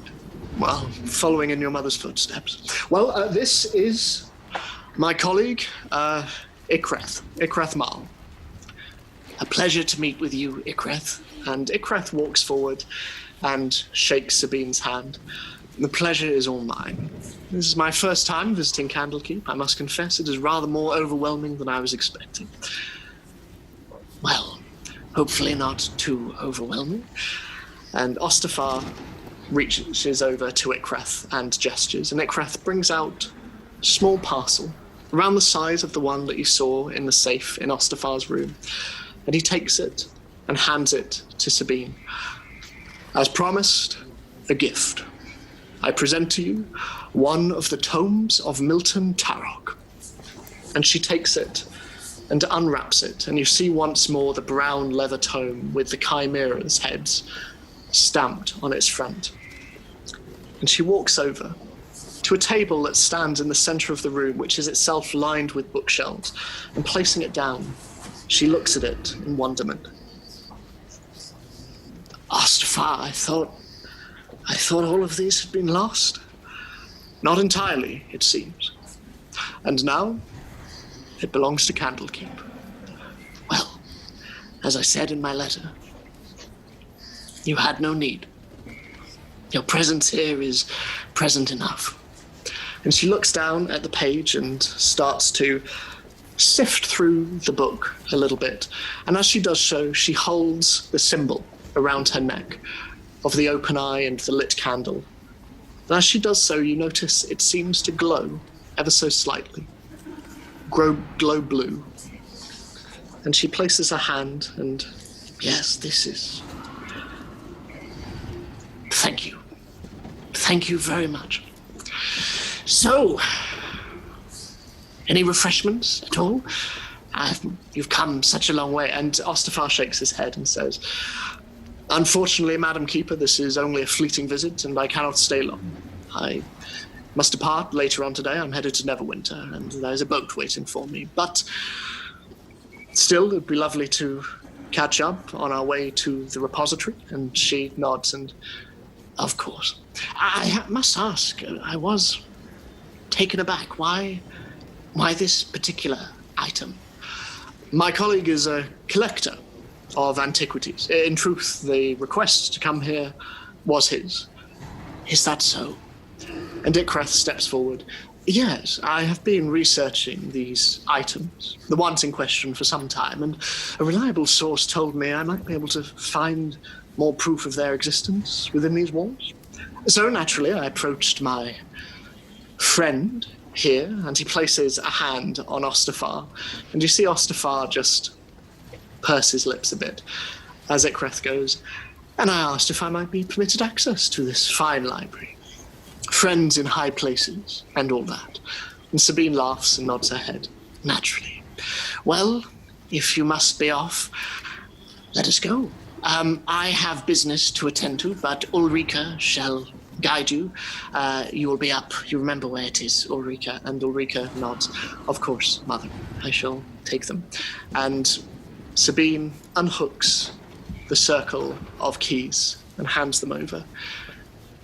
She will guide you well. And Ulrika, when the High Librarian is done, please send them in my direction. I would see Ostafarr before he leaves. Gentlemen, fare thee well. Ostafarr nods. I will see you before I leave. It's a pleasure to see you, Sabine. Likewise. And they nod and slowly walk out, and you see that Sabine returns to the book in question, and placing her crutches to one side, she gingerly places herself into a wooden seat and just starts leafing through the book. What are you doing, Tara? So I'm going to follow them, I guess. Okay. But they're all able to go, are they? They all seem to be walking off. Joanne was stood at the door waiting for the other two, but as they start to leave, led by Ulrika, Joanne nods at the Keeper of Tomes and makes her way out of the room as well. Is she heavily armed? What does she have? She is very heavily armoured, and she has a shield slung over her back and a longsword by her side. Okay. So, you're walking for a while. It is around 20 minutes in total that you are following them. It is a large library, and eventually you make your way to a number of stairs that are curving round and going off to various parts of the library. And as you do so, eventually, as you pass numerous monks going up and down stairs, it is incredibly busy. And as you're walking past these various novels and books and tomes and volumes and parchment on the side, it is more paper than you have seen in your entire life. But eventually, 15 stories up, you eventually come away from the hubbub and away from the noise, a simple iron door. It has wooden ornamentation on the front of it, but it is heavy and it is very, very well locked. And Ulrika goes, "Here we are, gentlemen, our repository. Are we ready?" And the two gentlemen nod. And Ulrika looks at Joanne behind them and goes, "Unfortunately, from here, it is just visitors allowed, but you may feel free to take a seat and wait. I assure you there are no windows, no way they can be got at." And Joanne nods. "In that case, High Librarian, I'll wait out here. I'll take a pew." And she walks off to one side and sits down on one of the benches that lines the wall. And Ulrika turns to the two men and nods. And inserting a key into the door, she opens, and they follow. I'd like to try and slip through before they close the door. Okay.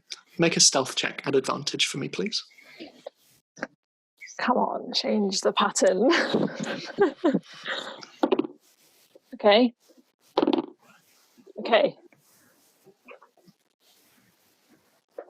21. As Ulrika opens the door, ahead of Ostafarr and Ikreth, you just quickly slip in and, pressing yourself against the wall, watch as the two of them enter. And looking at Joanne through the gap as she looks over in the direction of the door and then back at her feet, the door closes behind you and you are in the repository. And that's where we'll take our break. Yeah. So we'll be back in a little moment. I'm about to say this anyway, but please like and subscribe. And if you haven't yet, feel free to check out our one-shot from last week, Through the Eyes of the Oracle. It's set in Theros. Theros is lovely, and the players were all lovely as well. I can't speak for the DM. But in the meantime, we will see you in a couple of seconds, and stay safe. Thanks. Hi, I'm Michael. I play Zini on Dungeon Manager. Don't forget to like, subscribe, and follow us on Twitter. And if you fancy it, chuck us a bit of money on Patreon. The link's down below. For now, back to the episode.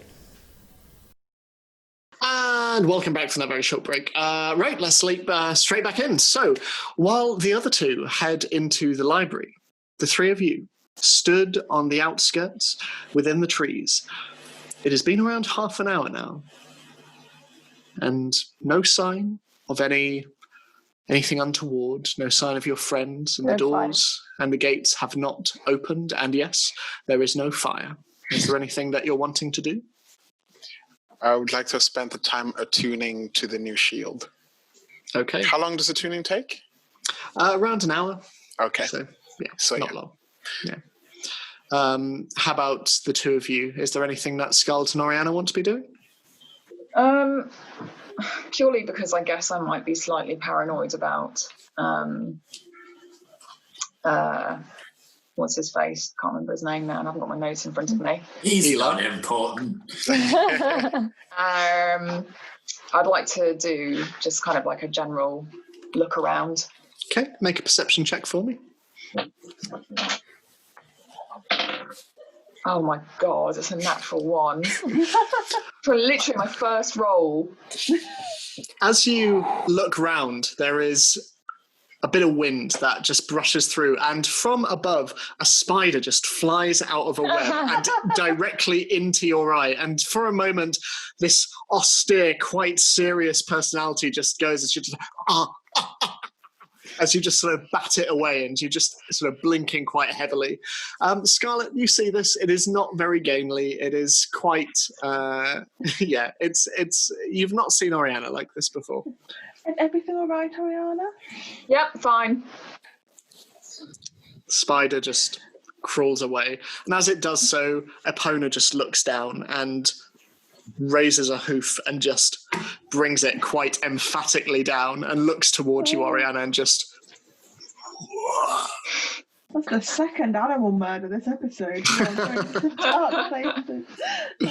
feel like Scarlett would also try and perceive if anything was going awry, I guess, as well. Okay, make a perception I check. will also do a perception check. Wow, okay, I mean, that was a 6. So... Literally, guys, I spent like a half an hour looking at the shield and everything. Yeah. I'm just like, I try and perceive, but actually I'm like, no, I'm just going to write in my cookbook or whatever. You sort of think, I could, but it just seems like a bit too much effort, you know? It really does, yeah. Do I care that much? Yeah. The others have got this sorted, it's fine. Yeah, I believe in them. They're very competent. So... Ostafarr just staring at the shield. I mean, can you sorry, Ed, can you just imagine with Ostafarr staring at a shield, or he's doing this with the spider, and Scarlett's just looking on. I'm sure it's fine. The A-team. They are a team, yes. Back in the repository. And that's why we've been left behind. Good reason. Sarah didn't call the rest of you useful. So, Terra. Unlike the shelves of books in all the other corners of the library, the room you now find yourself in is a perfect cylinder of sandstone. The curved surfaces are smooth and they stretch up maybe 50 feet or so until they reach a flat ceiling above. There are only 2 objects in the room. In the center, there is a large slab of stone. A large stone slab of stone? A large stone slab of dirt. There is a large slab of stone in its center, serving as a table. And there is a rolling ladder that stretches up to the ceiling, connected by an iron beam that circles the entire room up at the ceiling. There are no torches present, but the room is nevertheless bathed in what looks like summer sunlight from above. There is no light source, yet, even without windows, the room is entirely lit. The 3 figures in front of you slowly make their way to the center, and Ikreth and Ostafarr stop before the stone table, and Ulrika looks to them and, I'll just find the item for you.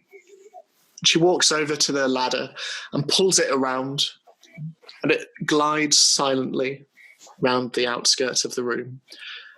And she ascends, walking up and up and up, some 20 feet, until eventually she stops. And she takes out one of her keys. And as she places it against the wall, it seems to disappear into the stone. And she turns, and a small door opens. And reaching in, she pulls out what looks like a large cylindrical tube. She slings it over her back, locks the vault again, and slowly makes her way down until eventually her grey robe touches the floor. As requested, acquisition 7053. And she brings it over and she uncorks it and hands it over to them. Ostafarr turns to Ikreth and gestures for him to take it. And slowly, pulling it out from the tube, there is a long roll of parchment. Can I just ask a couple of questions? You can. So when we came in, did she lock the door behind her? She closed it behind. She doesn't appear to have locked it. And while she was up getting it, what can I see if the other two are agitated or nervous or... Make an insight check.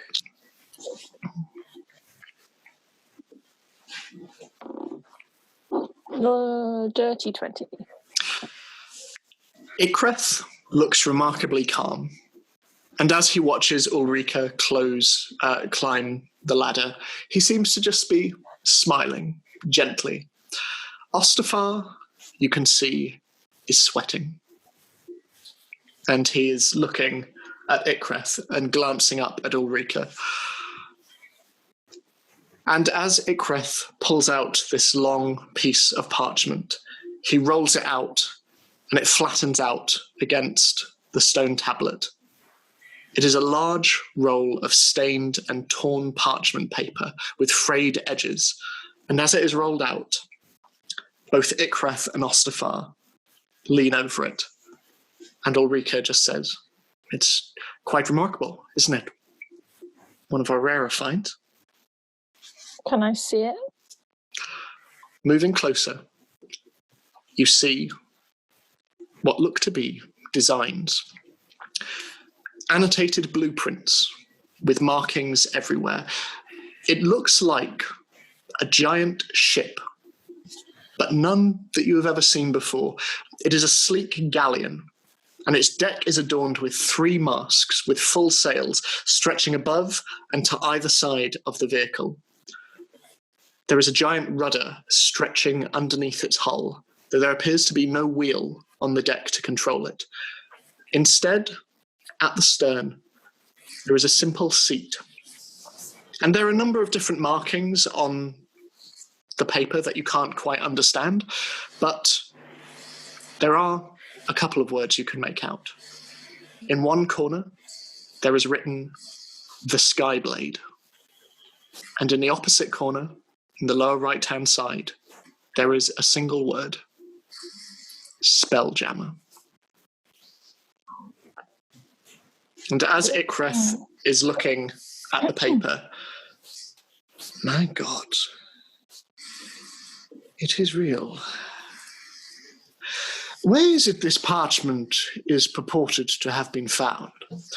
They were recovered during an excavational dig in the Tortured Land some 50 years ago. It was brought here almost immediately.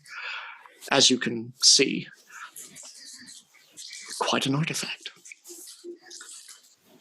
Do you mind if I examine it? By all means.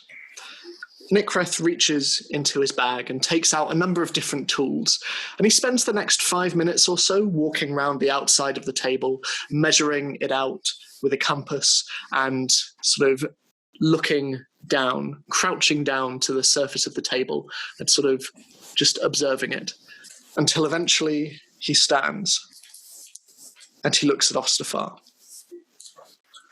Ostafarr just... Are we happy? Yes. I would rather say we are. And he reaches into his bag and he takes out another piece of parchment, very, very large, and he starts to roll it across the table. And Ulrika sort of frowns a bit and says, excuse me, what are you? And he just puts a finger up and goes, I suggest you stay still and silent while we work. And he places one hand upon the blueprints and another upon the blank sheet of paper next to him. And Ostafarr walks over to Ulrika, who is stood still, silent as a statue, and she is looking around, panicked. And Ostafarr walks over to her and just places a single hand on her shoulder and goes, I am so very sorry. But one day I hope you understand. And he looks over to Ikreth, who is just standing there, his eyes closed. And over the next 10 minutes, before you, you see the blueprints manifesting on the other sheet of paper, like ink being dropped and staining across the paper.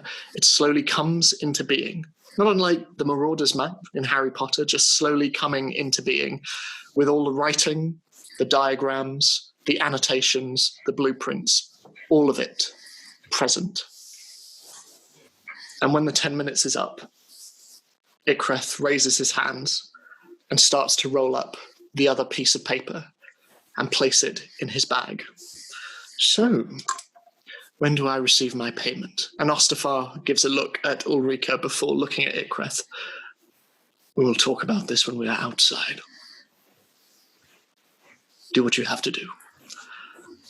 And so Ikreth looks up from the stone tablet and slowly making his way round the table, his hand sliding across its surface, he walks over to Ulrika and he takes her chin. We looked at the blueprints. I verified their authenticity. Then we asked to leave. He lets go of her. Isn't that right? And there is a moment where she looks at him, not quite understanding. And then her face softens. Of course. I'll just put this away and then I will see you out myself. Did you find everything you were looking for? Yes, thank you. Most useful. It will help me greatly in my research. And thank you, Ostafarr. And Ostafarr just looks at him and wipes his brow a bit. And Ulrika takes the paper, puts it into the tube, and takes it back up, deposits it back in the vault, and coming down, well, gentlemen, shall we go and see my mother? And then you may head off. Thank you, that would be much appreciated. Thank you, Ulrika. She moves to the door, and she opens it. And Joanne is still sat outside, and as she sees people coming out, she stands to attention. Are you following suit? Yes. So you head on out. And for expediency's sake, you make your way down. Is Joanne following? Joanne is following them, yes. While we're walking, can I take out a little bit of paper and a little pen, which should also be invisible, and really, really, like if you try and write when you're walking along. Yeah. Can I write on a very small bit of paper, be careful without the E of Okay.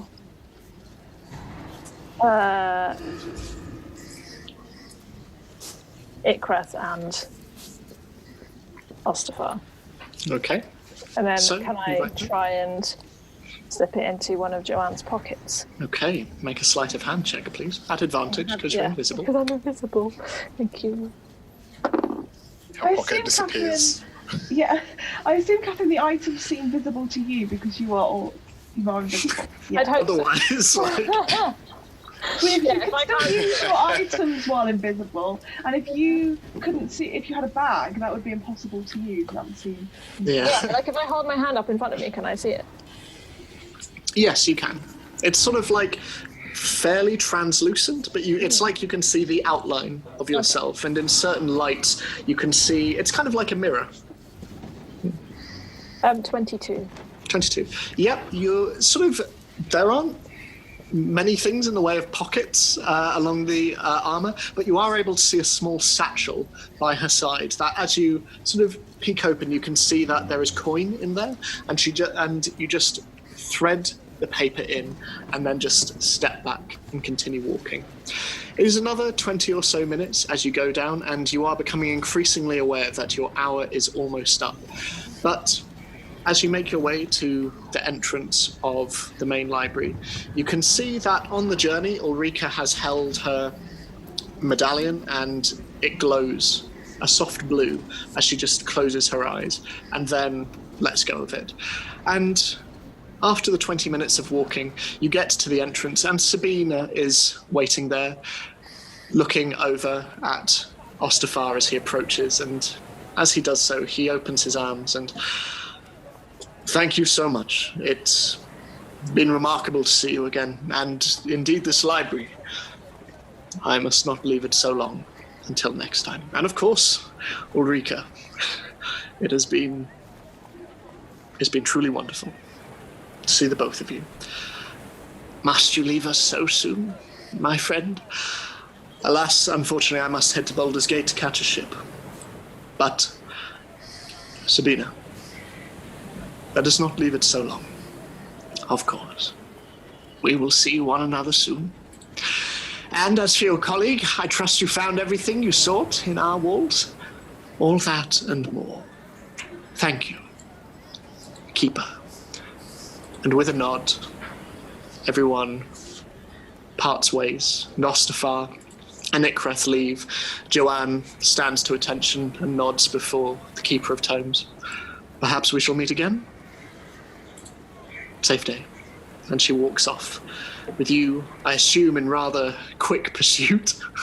Yeah. So, Zini, while this has been going on, and your tour with your guide has been continuing, eventually Dolaran comes back, and he has the book in hand, and as he comes over to you, he holds it out, and how have you enjoyed your tour? Oh, it's been fascinating, thank you. Good. Well, I have some unfortunate news, I'm afraid. Your book, while remarkable, and it is, there are some interesting recipes in there, which unfortunately we have already within our halls, but it is not, there's no good way of putting this, but historically and in terms of its value, it doesn't contribute much towards our already very, very varied books on cooking. Who was the author, did you say? Do I know Scarlett's surname? Does she have one? As far as I'm concerned. Nobody knows.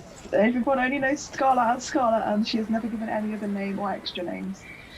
I simply know her as Scarlett.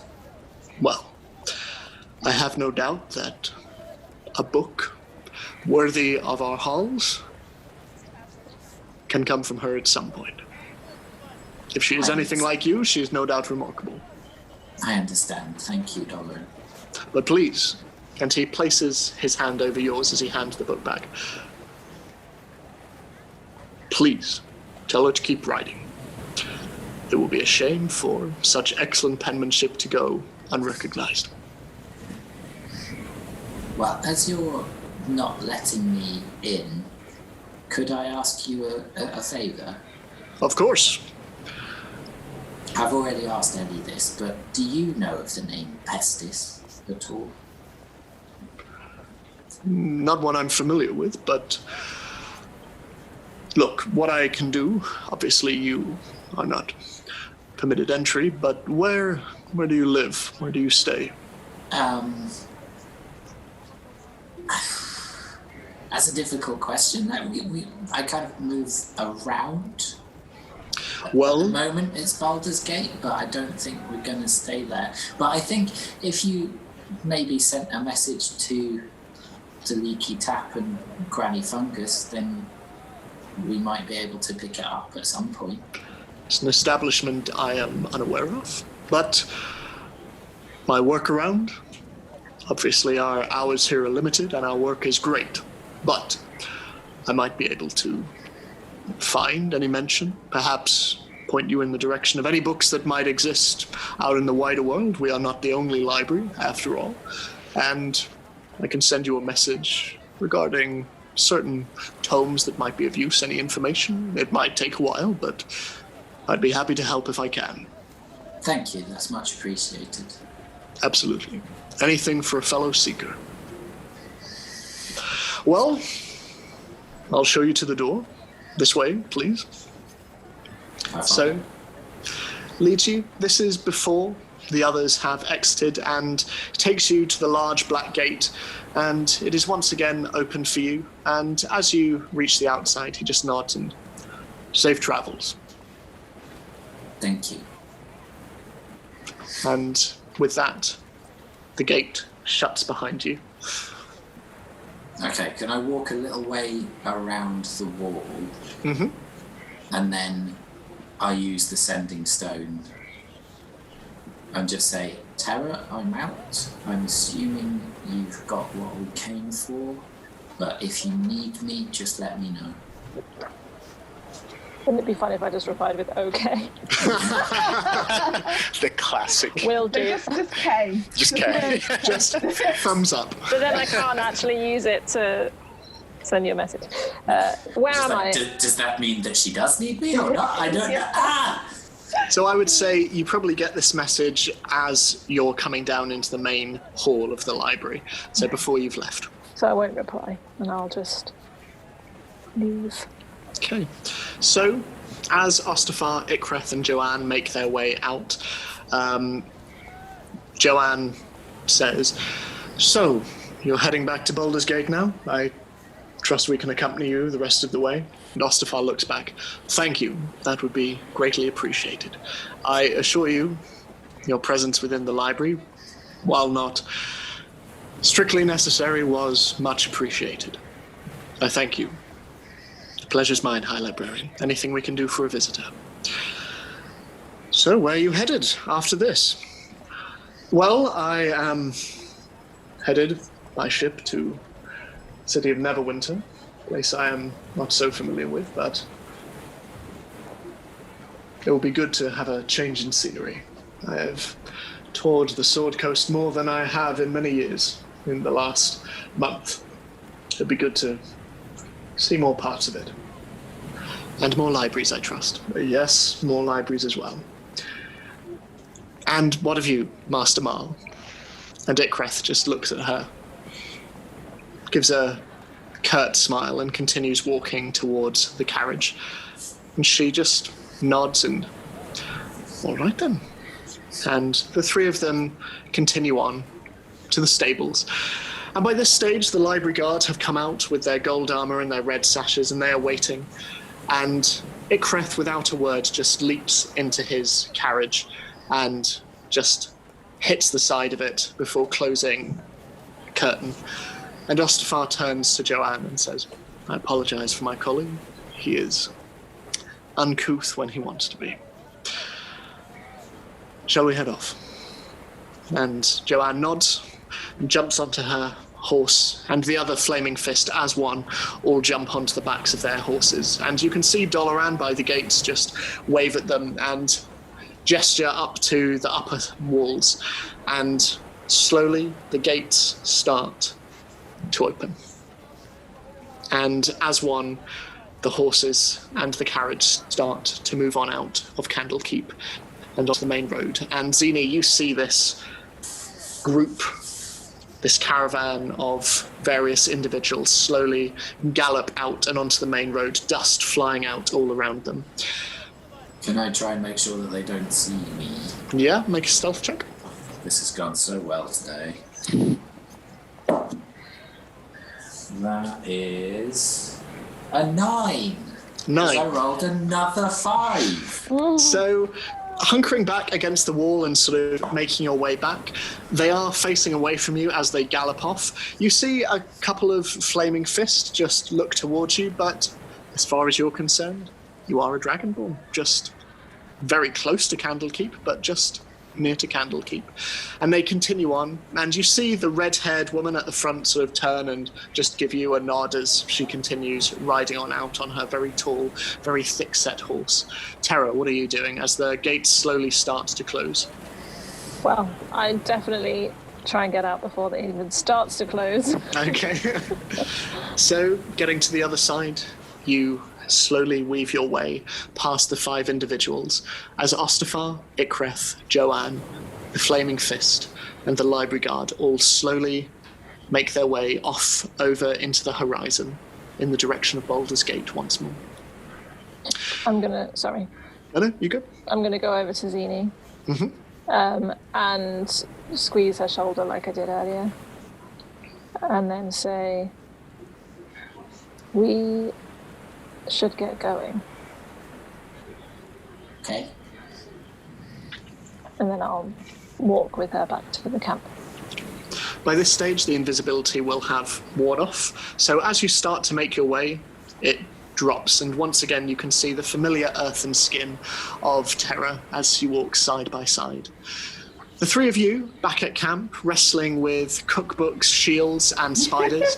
Eventually you see your two companions walking in your direction. And eventually you are all met once more. Has it been the full hour that I'm about now, so I would have attuned to the shield? By this stage, yes, I would say so. I passed Coffin Maker over to Ori and ask, can you put this in the bag, please? Yeah.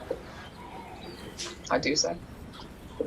So as you're doing so, Terra and Zini, you arrive back at the camp, and the five of you stand around the embers of your old fire as your mounts look on.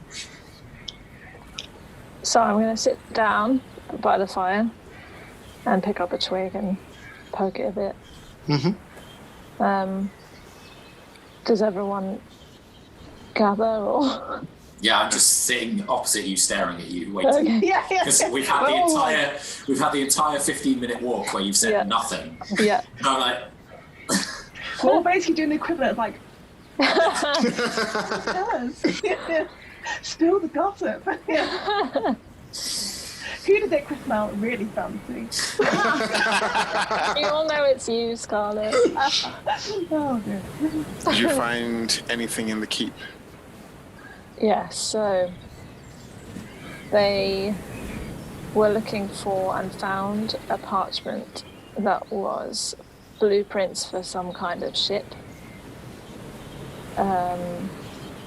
There was no wheel, just a seat. Didn't seem like anything I've seen before.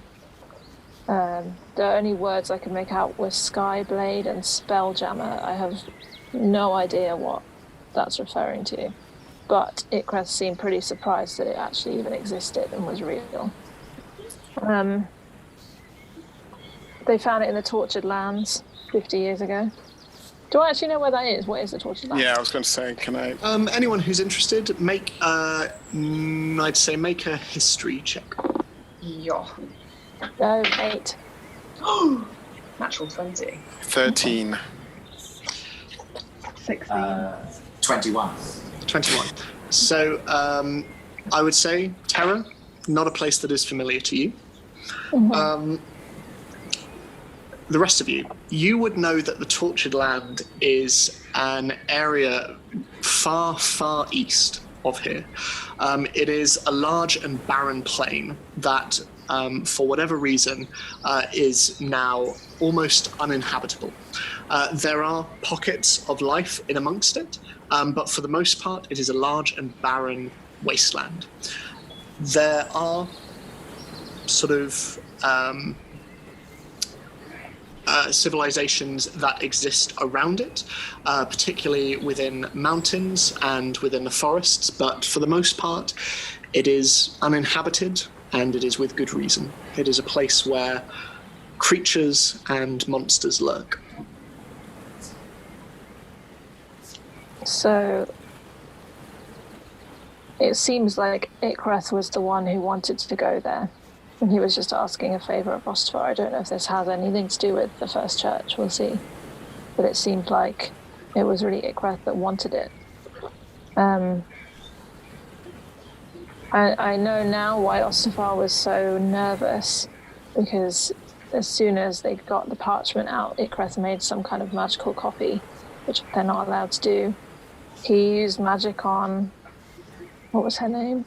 Ulrika. I wrote it down. Yes. And stopped her from speaking, held her still, and then made it so she forgot what happened.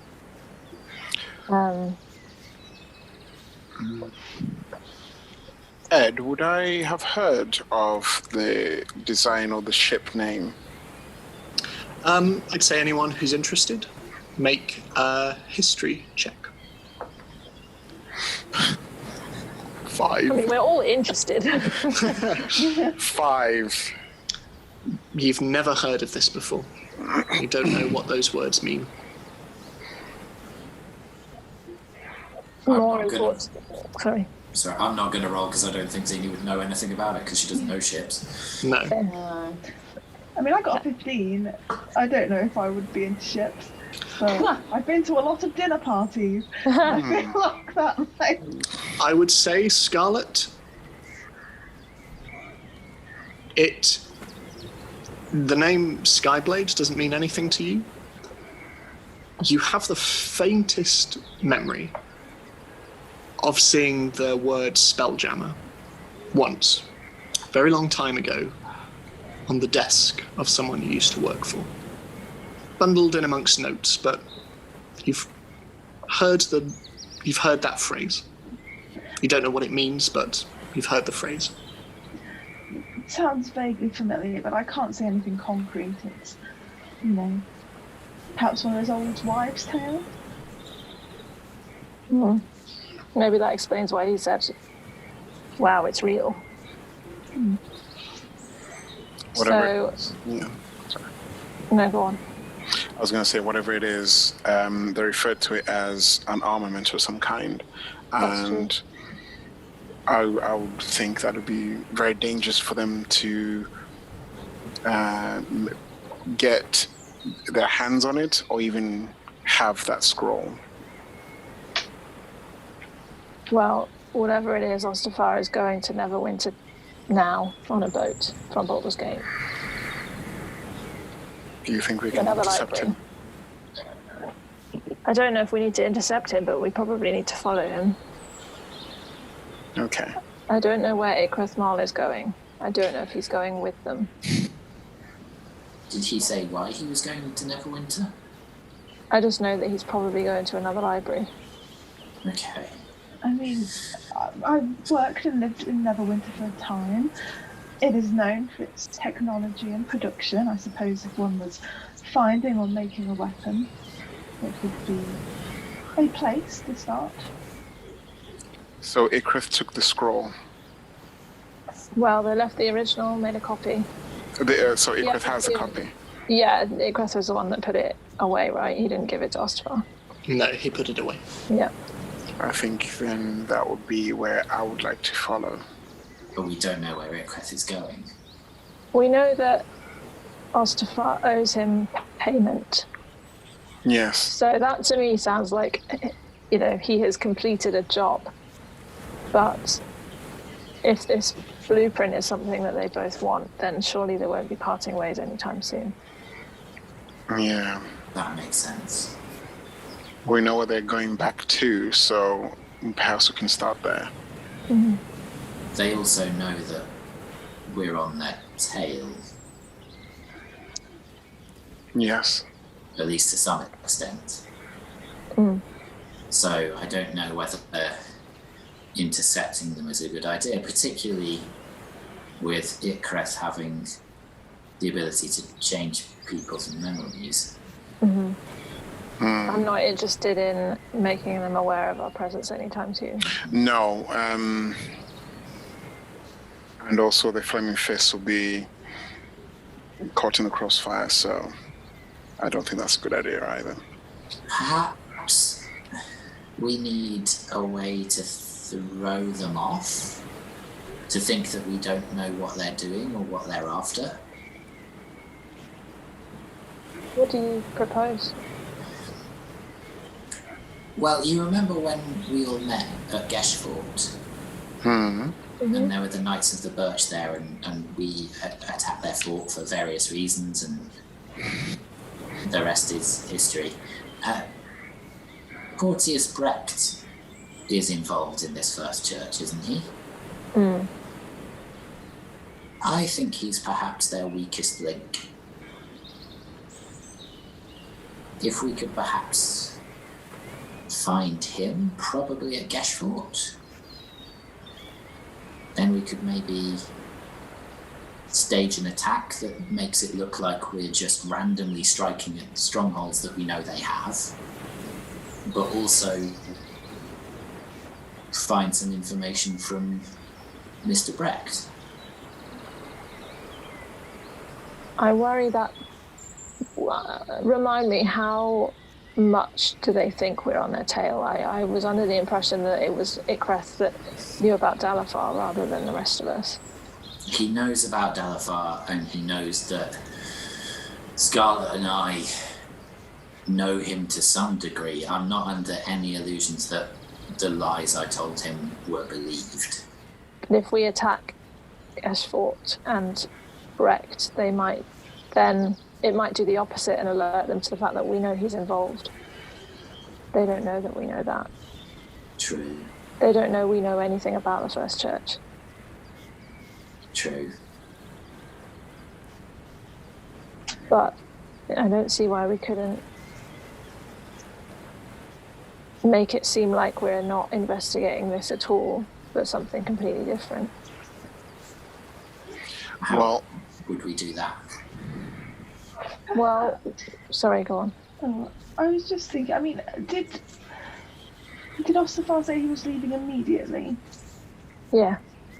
Yeah. I was just wondering, the press seemed rather intrigued That's what I was thinking. by us. Ah, wonderful, Karen. Nice to be on the same track. It would perhaps be easy to do some sort of interview or plant some seeds that we are travelling somewhere different, or something along those lines that we publicised, and, you know. Even if they don't see a newspaper because they've left, word might spread. If they do become suspicious of us, then maybe someone else will have heard that, well, actually we're in somewhere else. Shall Either we? way, the decision is, do we go to Neverwinter today? Well, Ostafarr says he's going to Neverwinter. Ikreth is more my interest, and I don't know where he's going. So we need to find that out and go back to the tavern. Yeah. Shall we head back and formulate a plan on the way? Mm-hmm. Okay. Okay. So, you head back in the direction of Baldur's Gate, being sure to keep your distance from the riders who are already some way ahead of you. But you continue on for 3 to 4 hours until eventually you find yourself, just after midday, back in the bustling city of Baldur's Gate. People moving all about you, and eventually finding your way back to the Dripping Tap. Can I say, sorry, Yeah? to Dalathar on the way back at some point, can I just say, like, if in the possible event that we end up going our separate ways, you to Ikreth and me to Ostafarr, it's been really good working together. Likewise. I'm sure we'll meet again, if that were to be the case. And then we can carry on. So you make your way back and you hitch your horses back at the stable round the corner. And coming in to the Dripping Tap, you see a number of individuals sat around. You can see the hustle and bustle of the various patrons and individuals sat around. Zini, off in one corner, you can see that there's a familiar-looking individual, 2 familiar individuals, in fact. One is Mikey Lehman, sat there. He's wearing an overcoat, unlike the apron that you usually see him in, and his wild red hair is quite distinctive even amongst this crowd. And opposite him, in a small booth sequestered off to one side, you can see the diminutive form of McFungus sat there. His long top hat sort of sat on the table and his hooked metal nose over the top of his, and they appear to be deep in conversation, just talking with one another. But other than that, the Dripping Tap is as busy as it ever is. So, what are you doing? Where are you going? Is Granny Fungus there? Granny Fungus, as ever, is behind the bar. Yes, thank you. And you notice, Scarlet, as you seek her out, that she seems to that she seems to be looking over in the direction of her cousin in the booth and sort of giving a disapproving shake of the head and just cleaning down her mugs. Well, what time is it, by the way? It's probably around 1:30. Good afternoon, Granny Fungus. How are things today? Oh, fine. And she looks in the direction of McFungus and just... Yes, I can see your... it's a brother, isn't it? Cousin. Cousin. I can see your cousin is here. Is everything all right? Yes, I just think he's a bad influence is all, especially on my boys. He keeps on trying to drag them into untoward work, and I won't have it. They're to be honest barkeeps, just like their mother. Anyway, I don't mean to unload on you, my darling. Would you like anything? Would we like anything? Would you guys and people like... Did you say it was midday? We should get food. Yeah, lunchtime. He says, taking a bite to eat. Well, in that case, that will be 1 silver each then, please, my darlings. Wait, hang on. I misread that. That's so expensive. Sorry, that'll be 6 copper, my darlings, each. 6 copper. I'd pay it. For Granny Fungus, we'd all pay it. We give 6 copper. I'll have your usuals out in just a moment. Oh, thank you. Shall we sit and chat, or...? Might as well. Yes. Should we go to our usual table if it's free? Mm-hmm. Okay. Yep, it is free, and it is bustling all around you, but you sit down, and by now the familiar patrons who you've sort of seen during the duration of your stay in Baldur's Gate all look at you and nod in a kind of, you're back, and continue drinking and eating. But yeah, it's fairly busy. Do I see Oriana's friend? Make a perception check for me. Gosh darn it. 8. No, even amongst this bustling crowd, no one. So, as the food comes out and is placed before you, what do you say? What are you doing? Say thank you, and we... Dalphite just starts eating. Mm-hmm. It's been a long day. He's hungry. Yeah. All that tuning. So, how far away are the docks? They're around a half-hour, 40-minute walk. Okay. Say we do get a boat. Well, say we travel to Neverwinter. We're not going to go on the same boat that they're going on. What's the best route? Scarlett, do you know the easiest way to get there? Do I know the easiest way to get there? Make a history check for me. Certainly. You know, wizards are good at history. Don't ask me why. They just are. I'll roll terribly now just to be whatever. No, that was a lie. That's 23. I rolled well. Yeah. So there are sort of 2 quite distinct ways. There's obviously the along the Sword Coast by sea, which is a little bit quicker, but especially on the basis of your last voyage and with how wintry it's getting and substantially colder out there, it is a bit more sort of risky. Of course, there is also the Coastway Road that runs alongside and basically is one large road that goes between all the major cities along the Sword Coast. So if you were to follow that, you would be passing Waterdeep before eventually getting to Neverwinter. So yeah, and that would take you just over a 10-day, and sailing would take you little under.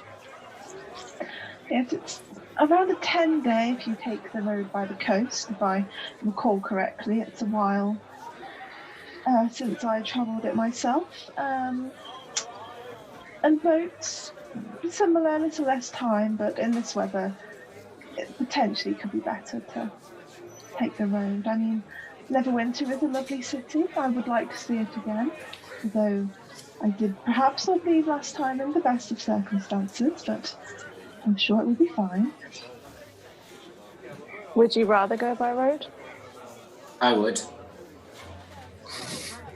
Yes, Dina, you didn't particularly enjoy it last time, did you? I think you're being very polite. I hated it. It's probably cheaper to go by road. We have the Although, horses. out of game, Ostafarr probably has a thing that can get us free passage, right? To There's like Neverwinter. a thing, isn't there? Like a sailor thing. I don't know. He's travelled, but I don't know. But as in, like, isn't there like a, is your background sailor? No. Oh, is it not? Okay. No, it's Outlander. Never mind.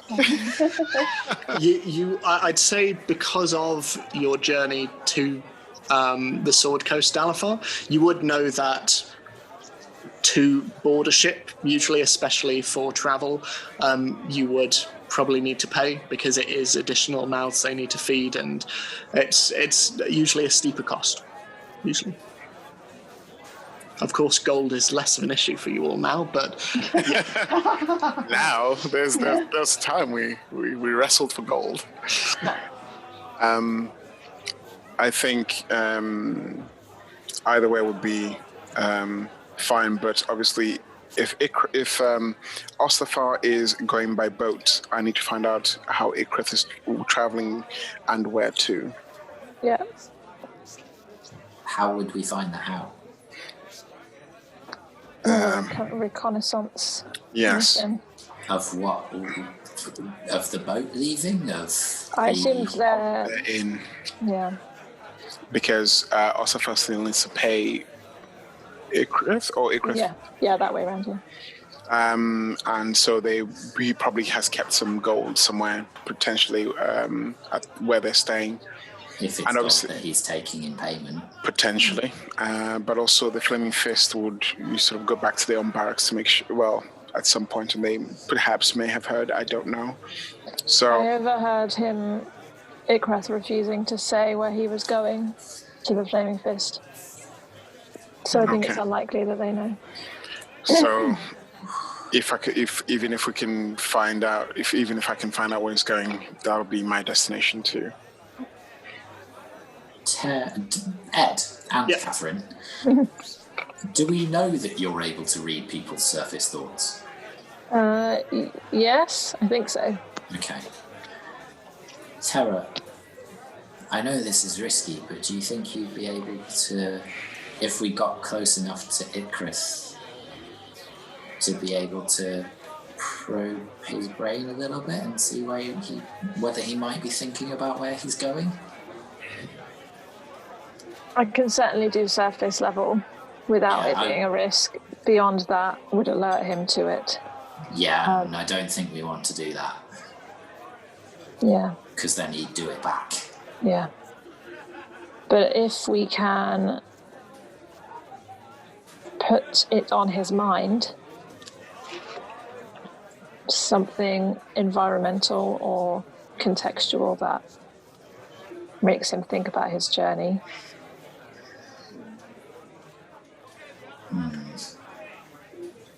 Otherwise, it's a bit of a stab in the dark.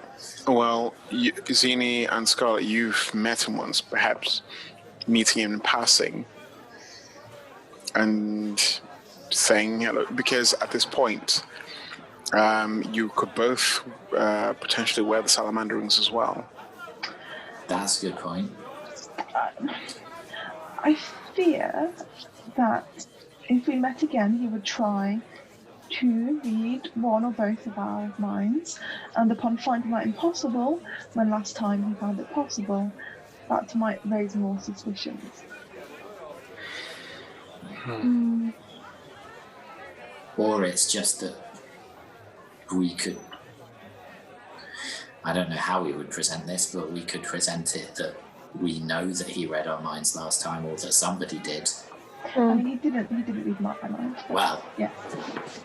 then perhaps you're the better person for him to bump into, and you just happen to have a ring, and he just happens not to be able to read your mind. Absolutely. That does sound good. Well, if the group agrees, I can't argue otherwise. Well, don't let us make you do something you don't want to do. No, absolutely not. I mean, you seemed you know, I'm sure he has very negative designs. He did seem, you know,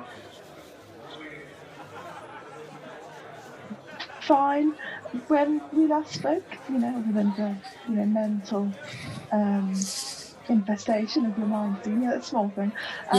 But that little issue. Yeah, rather minor in the broad scheme of things, one might say.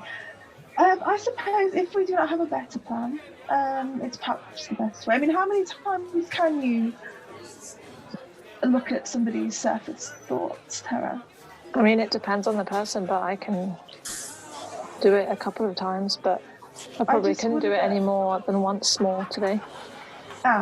Then it would probably be best. I was wondering if perhaps it's best to locate him, see what his thoughts are, and then if they are not suitable, then arrange some meeting. We can do that. I can do it one more time, so we can try that first. I think I would be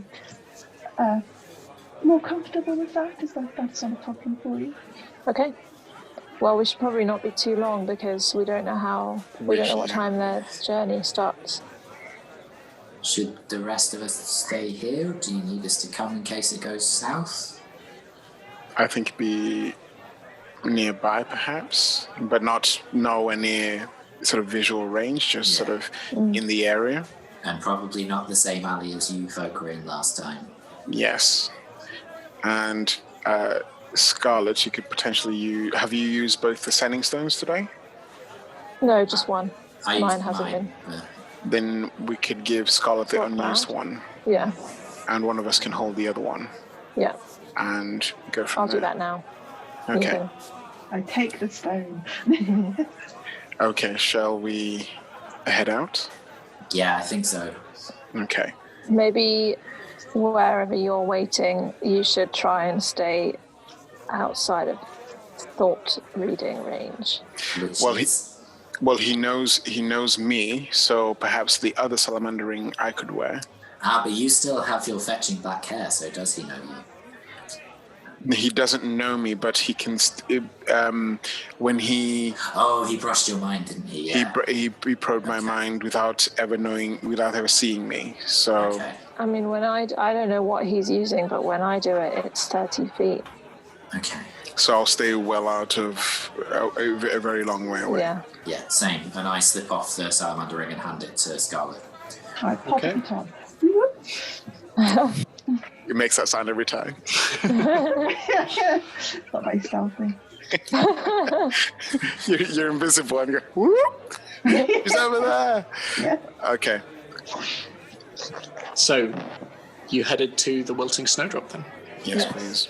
So, you make your way, and as you do so, you go through Eastway, you go through Heapside, and eventually you come through to the Wide, which is bustling with activity. You see stalls, you see individuals hawking their wares, and as you get closer to the edge of the upper city, you see that the guard, while still present, it has become a more relaxed presence. And they are nodding people through and sort of seeing you as you present their necessary paperwork. They nod and let you go through, and you make your way through the Temples district until eventually you find your way in Mannerborn. And once again, you see the wilting snowdrop ahead of you. Small, rustic, with its sign just hanging out front, snow covering the streets. And there are horses hitched nearby. Horses, and you can see off to one side a very large carriage. So I'm going to nod at everyone who's staying back, I guess. Yes. And then head round so that I can surreptitiously lean against the wall underneath the two rooms that I know they're staying in. Okay. And then if I can check there's no one around, then I'll use detect thoughts. Okay. Looking around, doesn't appear to be anything, but if you want to make a perception check just to be safe. Also, presumably I have to take off the salamander ring to do this, because it means Yes. you can't communicate telepathically. So, but I don't know if detect thoughts is communicating telepathically because I'm not sending any... Basically, the idea is it blocks back and forth. Yeah. Like they were originally devised to stop people cheating at cards, so that extends to being able to read other people's thoughts as well. I think as a given, unless I am doing something stupid that wouldn't make sense, that I'd be taking it off. Yeah. If I use detect thoughts and I'm wearing the ring, then I'll assume you just quickly. Yeah. What am I doing again? Sorry. Rolling. Just a perception check. Perception. And the rest of you, other than Scarlet, you're all hanging back. Keeping an eye out. Okay. 17. 17. Doesn't look like anyone has their eyes on you. You can see the other three just off to one side in an alleyway, keeping out of sight, and Scarlet is slowly making her way towards the wilting snowdrop. Yeah, I think I'm sort of looking towards Terra, I suppose, to see if she's going to give a signal to, like, go ahead or not. Yep. So I'll use detect thoughts and maintain eye contact with Scarlet. So Juliet is walking alongside you, Scarlet, and is just as you make your way towards the door. I sort of pat her and stop to, like, add more time on. So, sorry, so you're casting detect thoughts now? Yeah. How are you going to... That was the plan, wasn't it? Well, the idea was to get Scarlet to ask him where he was going. He would... I thought we were doing... And that way around. So Scarlet meets him first, asks where he's going because she just happened to run into him. I thought Scarlet wanted me to do it first as a plan A, and then if it didn't work, it was a way of Scarlet not having to risk her. Oh, okay, right, yeah. So in that case, you hear a couple of things, Terra, as you're leaning against the wall. You hear Mistress Mixos's thoughts. And she seems to just be going about her business, but you hear her at one point just, I don't seem to be able to kick this cough. She continues on. You can hear Lumen Hader's thoughts as she appears to be packing up in her room. You also hear the thoughts of the two ladies who were at the meal the previous night, Lady Dorath and her interpreter, and they seem to be sat sort of talking with one another, you assume, from the back and forth of their thoughts. You also hear Ikreth, and he appears to be sat on the other side of the wall from you, in the main portion of the tavern. He seems to be eating, but as you listen and sort of glean the outside of his thoughts, he just, well, I'd be glad to be rid of him. I'll go home. And then the spine of the world. That's all you hear. So, sorry, he said, be glad to be rid of him, and then did he say, I'll go home? He did. I'll go home. Then the spine of the world. When have we heard that? You have heard it from Pestis Zayland's book. Okay. I'm going to walk back to the front and walk past Scarlet as if I don't know her and I'm just walking past. And I'm going to just quietly say, I think he's going home. Might be worth a conversation anyway. Just up nod. I don't think I say anything. I'm just like, yep, it seems pretty... Yep. So you other three, as you watch Terra and Scarlet pass one another, Scarlet, you enter into the rather warm interior of the wilting snowdrop, and you can see Ikreth sat over to one side. There are a couple of other patrons as well, but he's the one that you first clock eyes with, and you can see Mistress Mixos behind the bar, and she looks over to you and nods. Didn't expect to see you back so soon. No, I must say, I did enjoy my experience here. I wish I could say I was here to stay another night, but I must admit I've come for much more selfish reasons.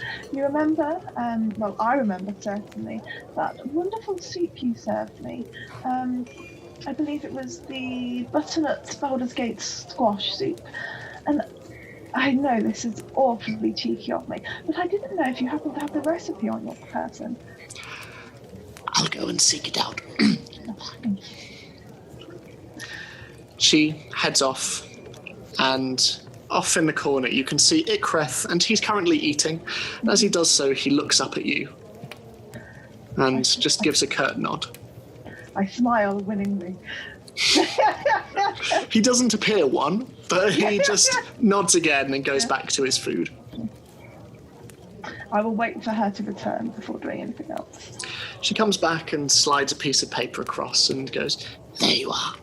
Hopefully it serves you as well as it has us." Oh, I'm absolutely certain it will. I think before I leave, I would like to have a final drink. Whatever you would like, whatever you would recommend, I will try. As your taste has proven very refined so far. Well, I assume wine was always a winner. She goes and pours a bottle and brings it out to you. That would be, let me just check the menu. Was she ill last time? She was coughing, when you left last time.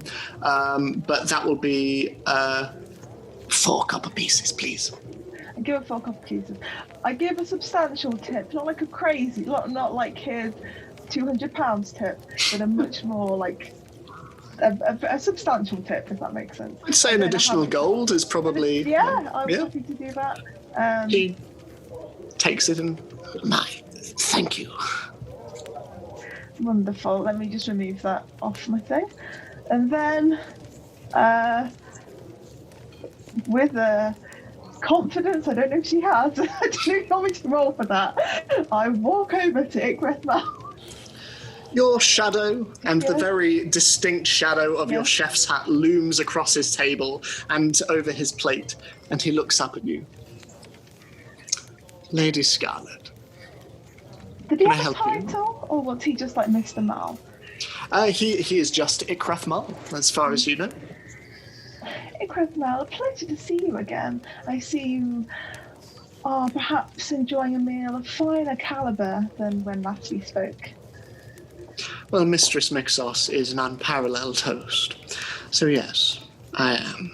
Yes, I've certainly found it to be the case.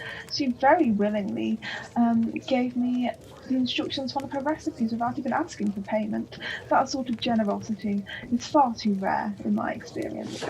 Yes, and it will get you a long way, I'm sure. Yes, certainly. I must say, the other night, after that atrocious meal, you did seem a little upskittled. Did it all go well? Were there any issues? With my meal? Well, there were several of them, I'm sure, but I was rather hoping you would stay for drinks longer and we could chat. I was a little put out to see you leave so soon. And what is it that you wanted to talk about? Well, it is rare to find one that appreciates good cuisine and good food. It is what I drive my whole life by. I wondered perhaps, as a fellow traveller with a similarly refined palate, if you had any recommendations or any places to avoid perhaps, given how those that are talked about by the masses are not always those that you should seek out. Unfortunately, my expertise in that area falls mainly in Waterdeep. A fine city, yes. It's quite a lovely place, I must say. I don't know if I'll be there anytime soon, but even a couple of restaurants might put me on my way. Well, how about I write them down for you, so you don't forget. Thank you. He writes down a number. There's the floating fish, which he seems to quite emphatically underline. There's a number of others. There's the Sparkler as well, which is meant to be sort of more of a fast food kind of restaurant. And yeah, there's a number of others that he pushes out towards you, and there you are. From one food connoisseur to another. Much obliged. Is that your plan then, to return to Waterdeep once all of this is... once you have concluded your business in this fine city? Well, I am a collector of art and other antiquities, and it is where my collection is based. So I will be headed back, yes. Oh, fantastic. I fear perhaps we will not cross paths again soon. I imagine I will go more southernly. I have explored the north quite well, but I do wish you well, Ikreth Mal. You too, Lady Scarlet. Also, in the off chance that you do happen to bump into the gentleman I inquired about the other night, do pass on my regards. Ah, yes, I do remember, yes. Do you need a reminder of the name? Yes, it has rather slipped one's mind. I'm sure it has. Ostafarr Oakstone. Oh, of course, yes. I, of course, will pass on your message. Thank you. He leans back and just looks at you.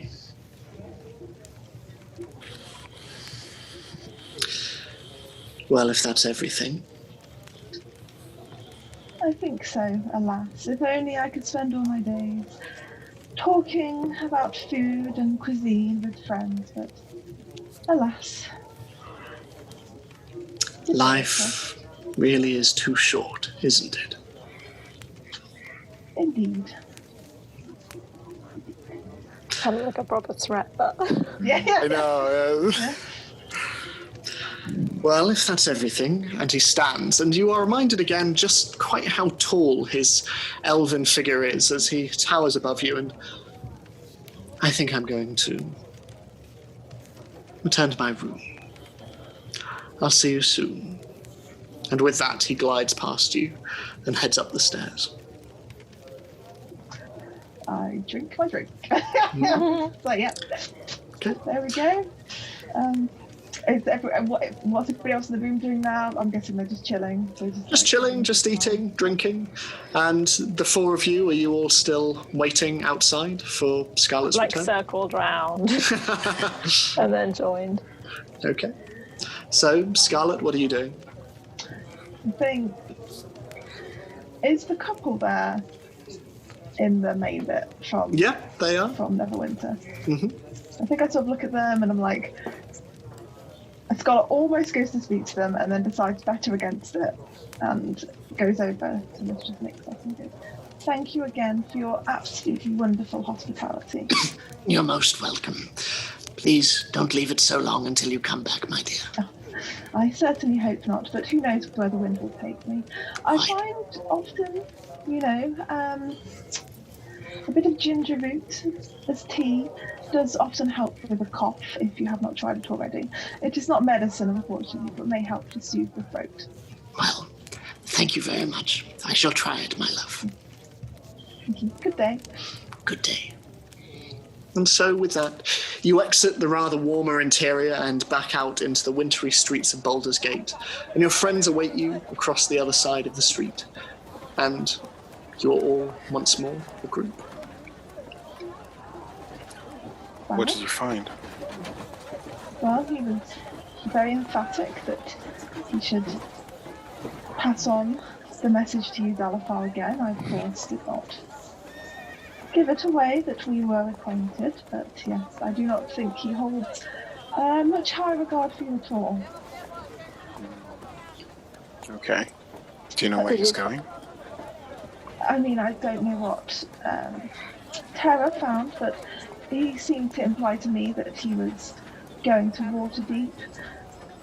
I don't know, permanently or as a drop-off at his next location, but he said several of his artworks were located there. Okay. Yeah, I didn't do an insight check. I probably would have assumed it was. Never mind, it's fine. Retrospectively, it's fine.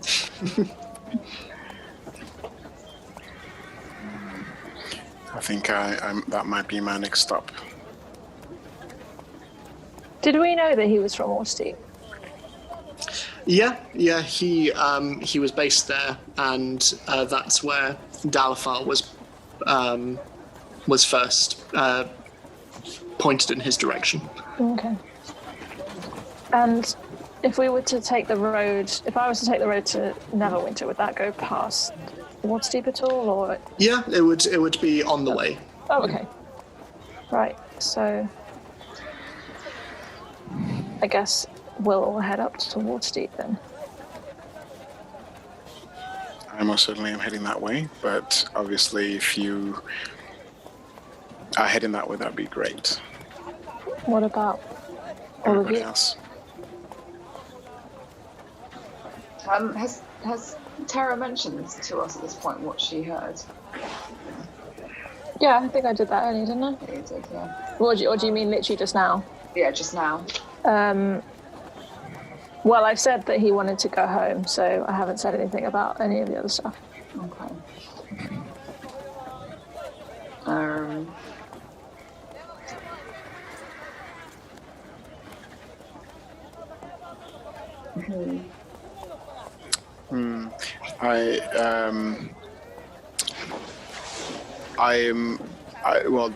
In character, obviously.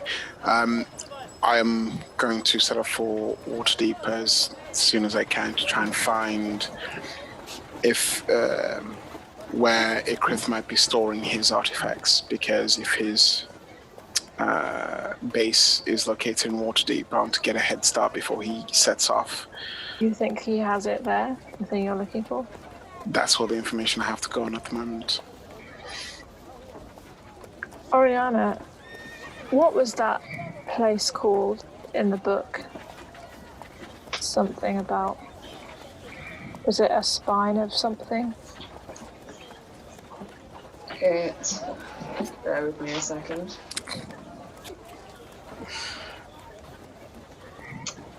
It was the spine of the world. I think Ikreth might know something about it. What did he say? He didn't say anything, it just came up when he was thinking about going home.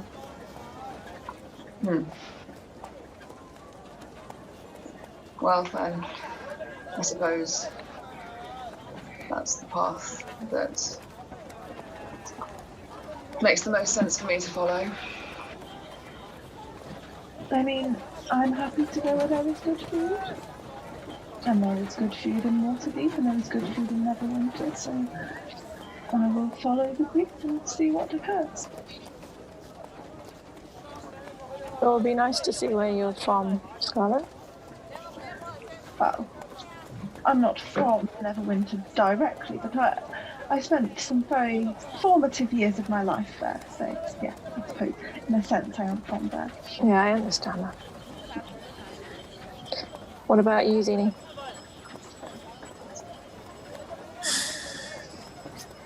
I'm not that enamoured with going to another city. I don't like them very much.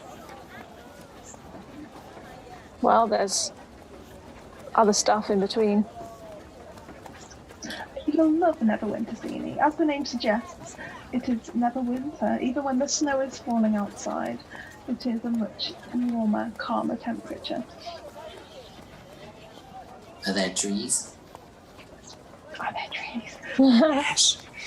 Yes. Some of the nobility have gardens, there are some parks. There are more great, built-up more areas. nobles. Oh, yes, Neverwinter does indeed have no pots to that. Primarily who I cooked for while I was there.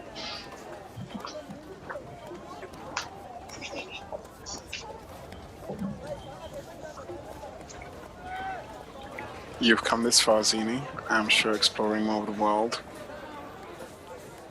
would be a welcome sight, even if on the way that you will come across plenty of forests and fields and nature.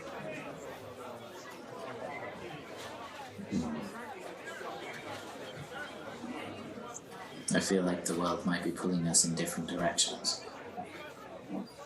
For now, but I don't think that will be forever.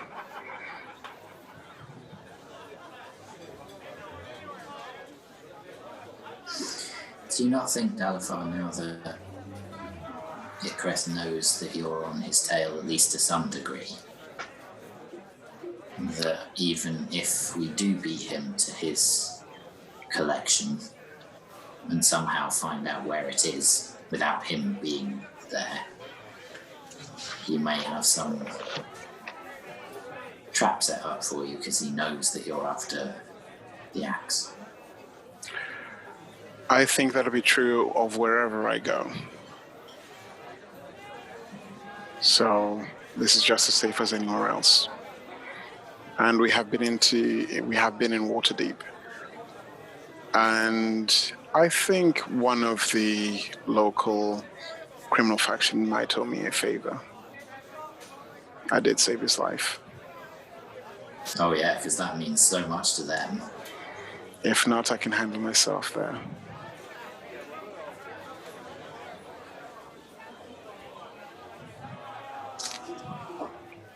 I don't think any path I follow at this moment in time will be safe, or particularly safer than another. If the Ivory Silent have been watching or looking out for me in any way, shape, or form, then I'm always going to be at risk. And aside from hiding and living a hermit life, I have to take action.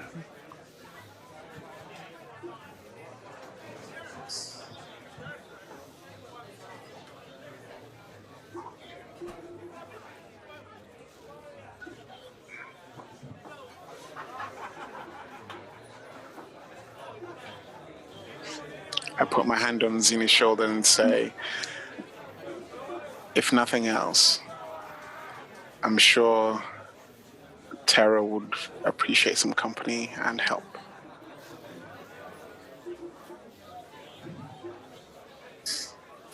I just shrug the hand off and go, I need to think about it and take the rest of my... Do we have food? I don't remember. I don't think we did. I mean, over the course of this, you've been eating the meal that Granny Fungus brought. So I just take the remnants of my plate and go up to my room. Mm-hmm. As you go upstairs and you open up the door, as you go inside, your talons sort of scritch against something that is on the floor. It appears to be a small folded up piece of paper. I pick up the piece of paper. Written on it, very simple ink, it just says, soon. And it is initialed EF.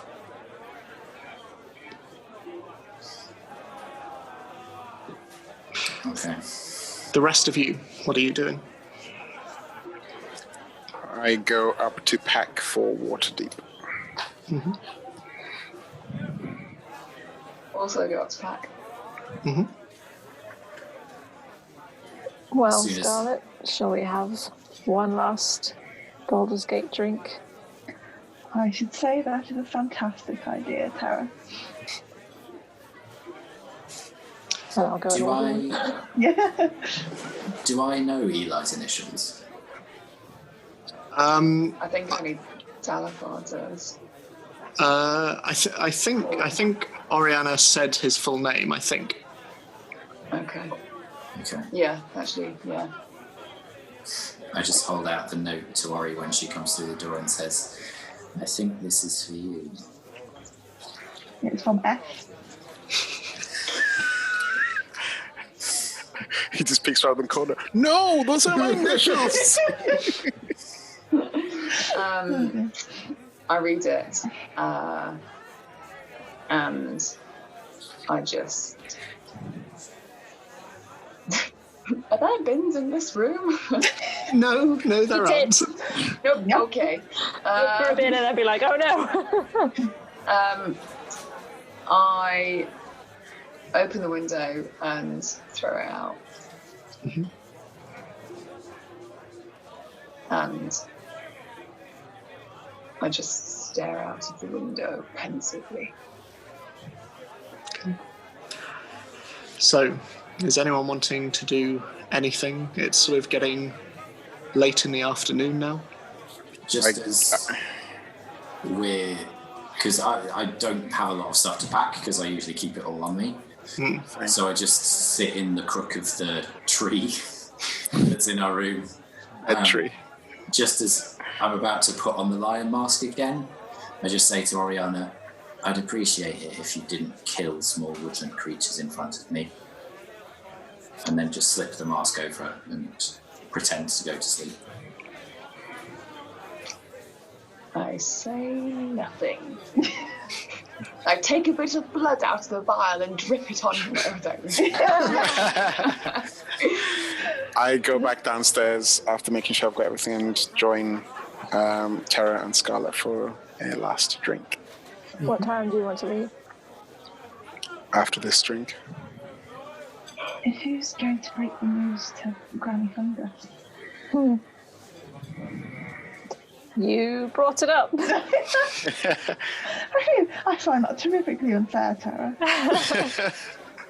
I have somewhere to go before we leave, so I won't be here. I'll break the news to her.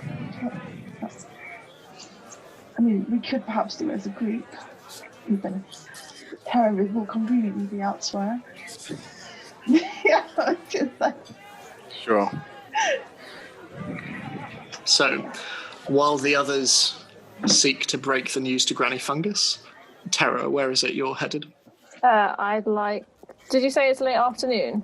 Yeah, late afternoon. Like shop closing late afternoon, or... It's certainly getting to that stage, yeah. It'll sort of be another hour or so before everything's properly closed up. So, hood up, I'm going to take the back streets back to the Flaming Fist barracks. Okay. Is it busy? It's fairly quiet. You can see a couple of Flaming Fists sort of around outside. And you can see there is another floor on top of the ground level, and there are a couple of sort of closed windows around there with candlelight coming out of them. Oh, okay, so it's like dark enough that candlelight is needed. But is the main bit underneath like open? Yes, it is, yeah. Used all my invisibility.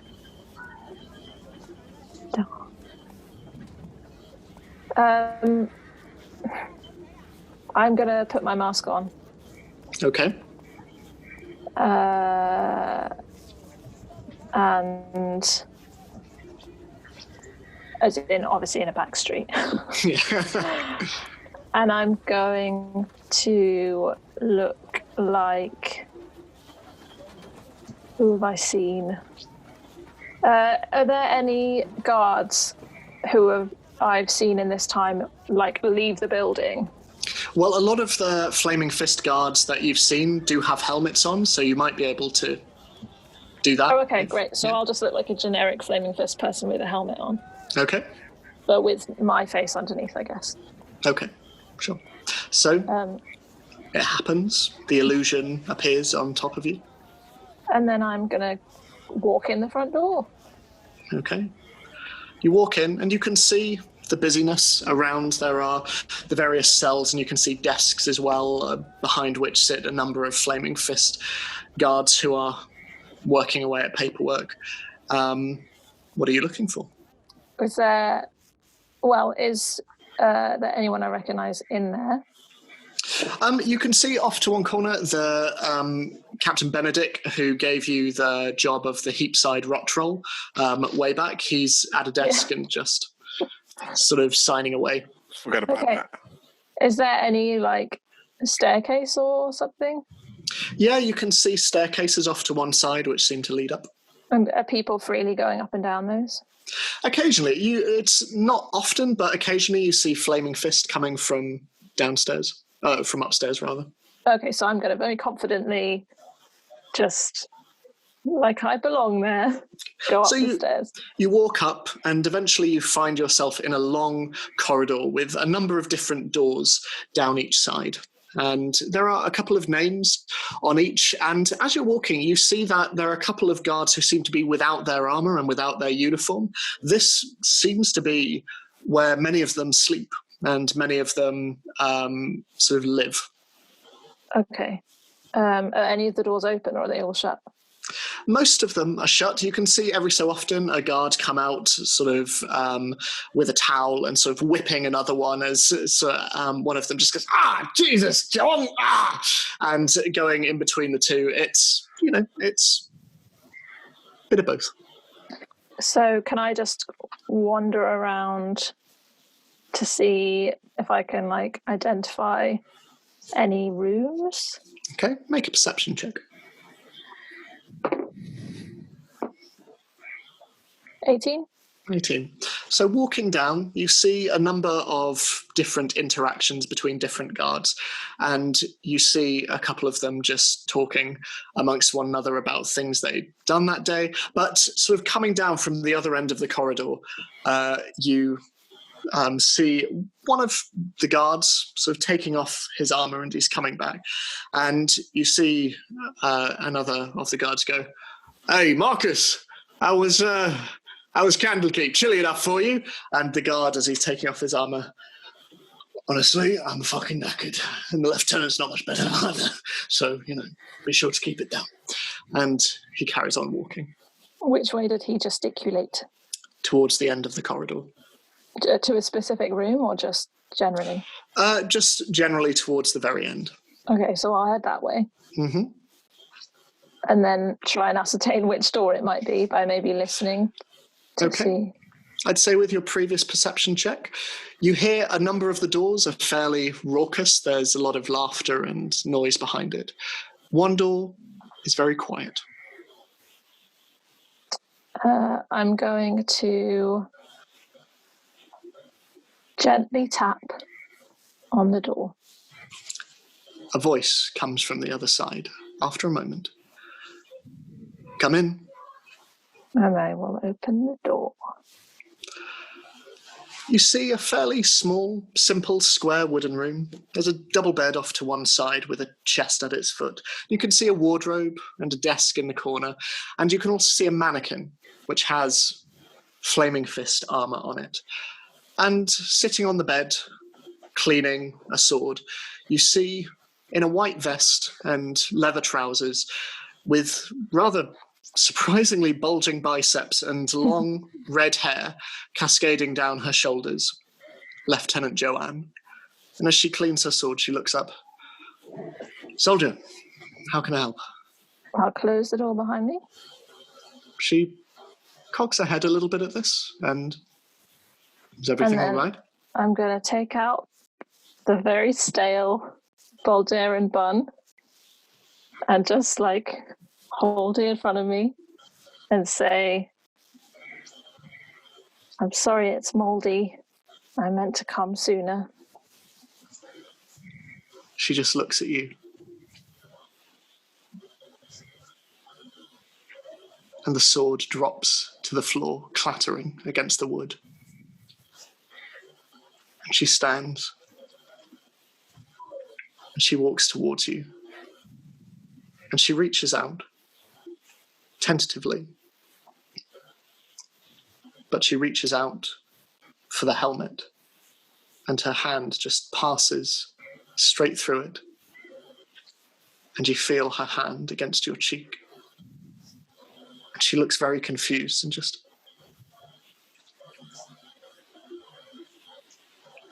Terror. I'll drop the... Oh, I can't drop the...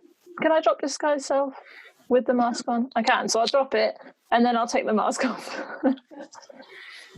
She keeps her hand where the mask was, and her fingertips still making contact with your cheek. And she just stands there, and you see her eyes start to brim with tears. She takes her other hand and places it on your other cheek. "I thought I'd lost you." I'll put my hands up on hers. She tentatively and slowly just leans forward, tears streaming down her face.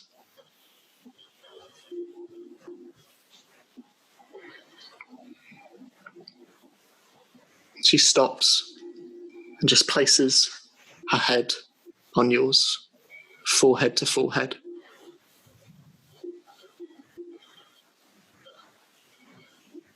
I never thought I'd see you again.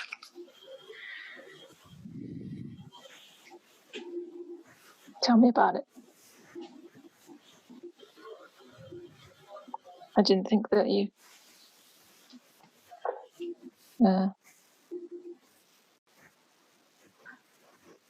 didn't think that you got out.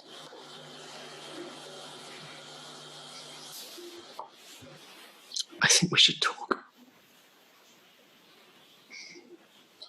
I don't actually have very long. I'm going today. She nods. But you just came back. I've actually been here for a while. She laughs and just wipes the tears away and, oh my God.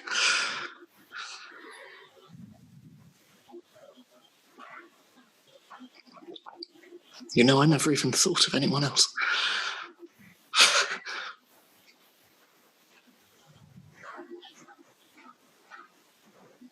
I've seen everyone else. Well, that I know of.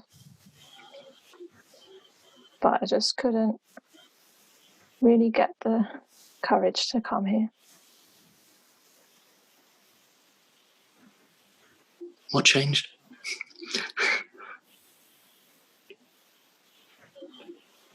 Well, I have to go, so I couldn't leave a second time.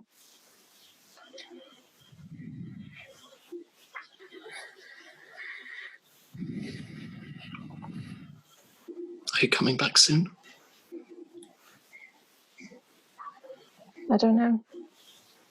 I have a big job to do. That's why I'm here.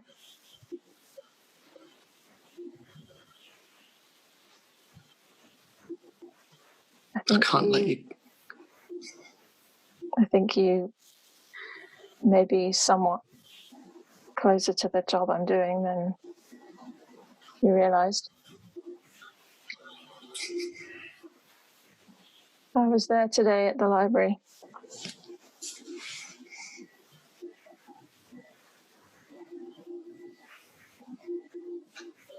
She reaches forward and grabs your hand. You might not have long. But tell me everything. And that's where we'll end today's session. So thank you, everyone. We will be back again next week, and we will be wrapping up season 1 of Dungeon Manager. So thank you all very much for joining. It's been a pleasure, as ever, to see all of you. Sorry that took a little longer than anticipated. There are a lot of things that we were obviously needing to tie up, but we will be back again same time next week. In the meantime, check out Through the Eyes of the Oracle, our Theros one-shot, and in the meantime, stay safe. Obviously, a lot of big changes happening in the world right now, so whatever you're doing, look after yourself physically, mentally, and emotionally. We are always open for you. Thank you very much. We love you very much. So long. Bye-bye.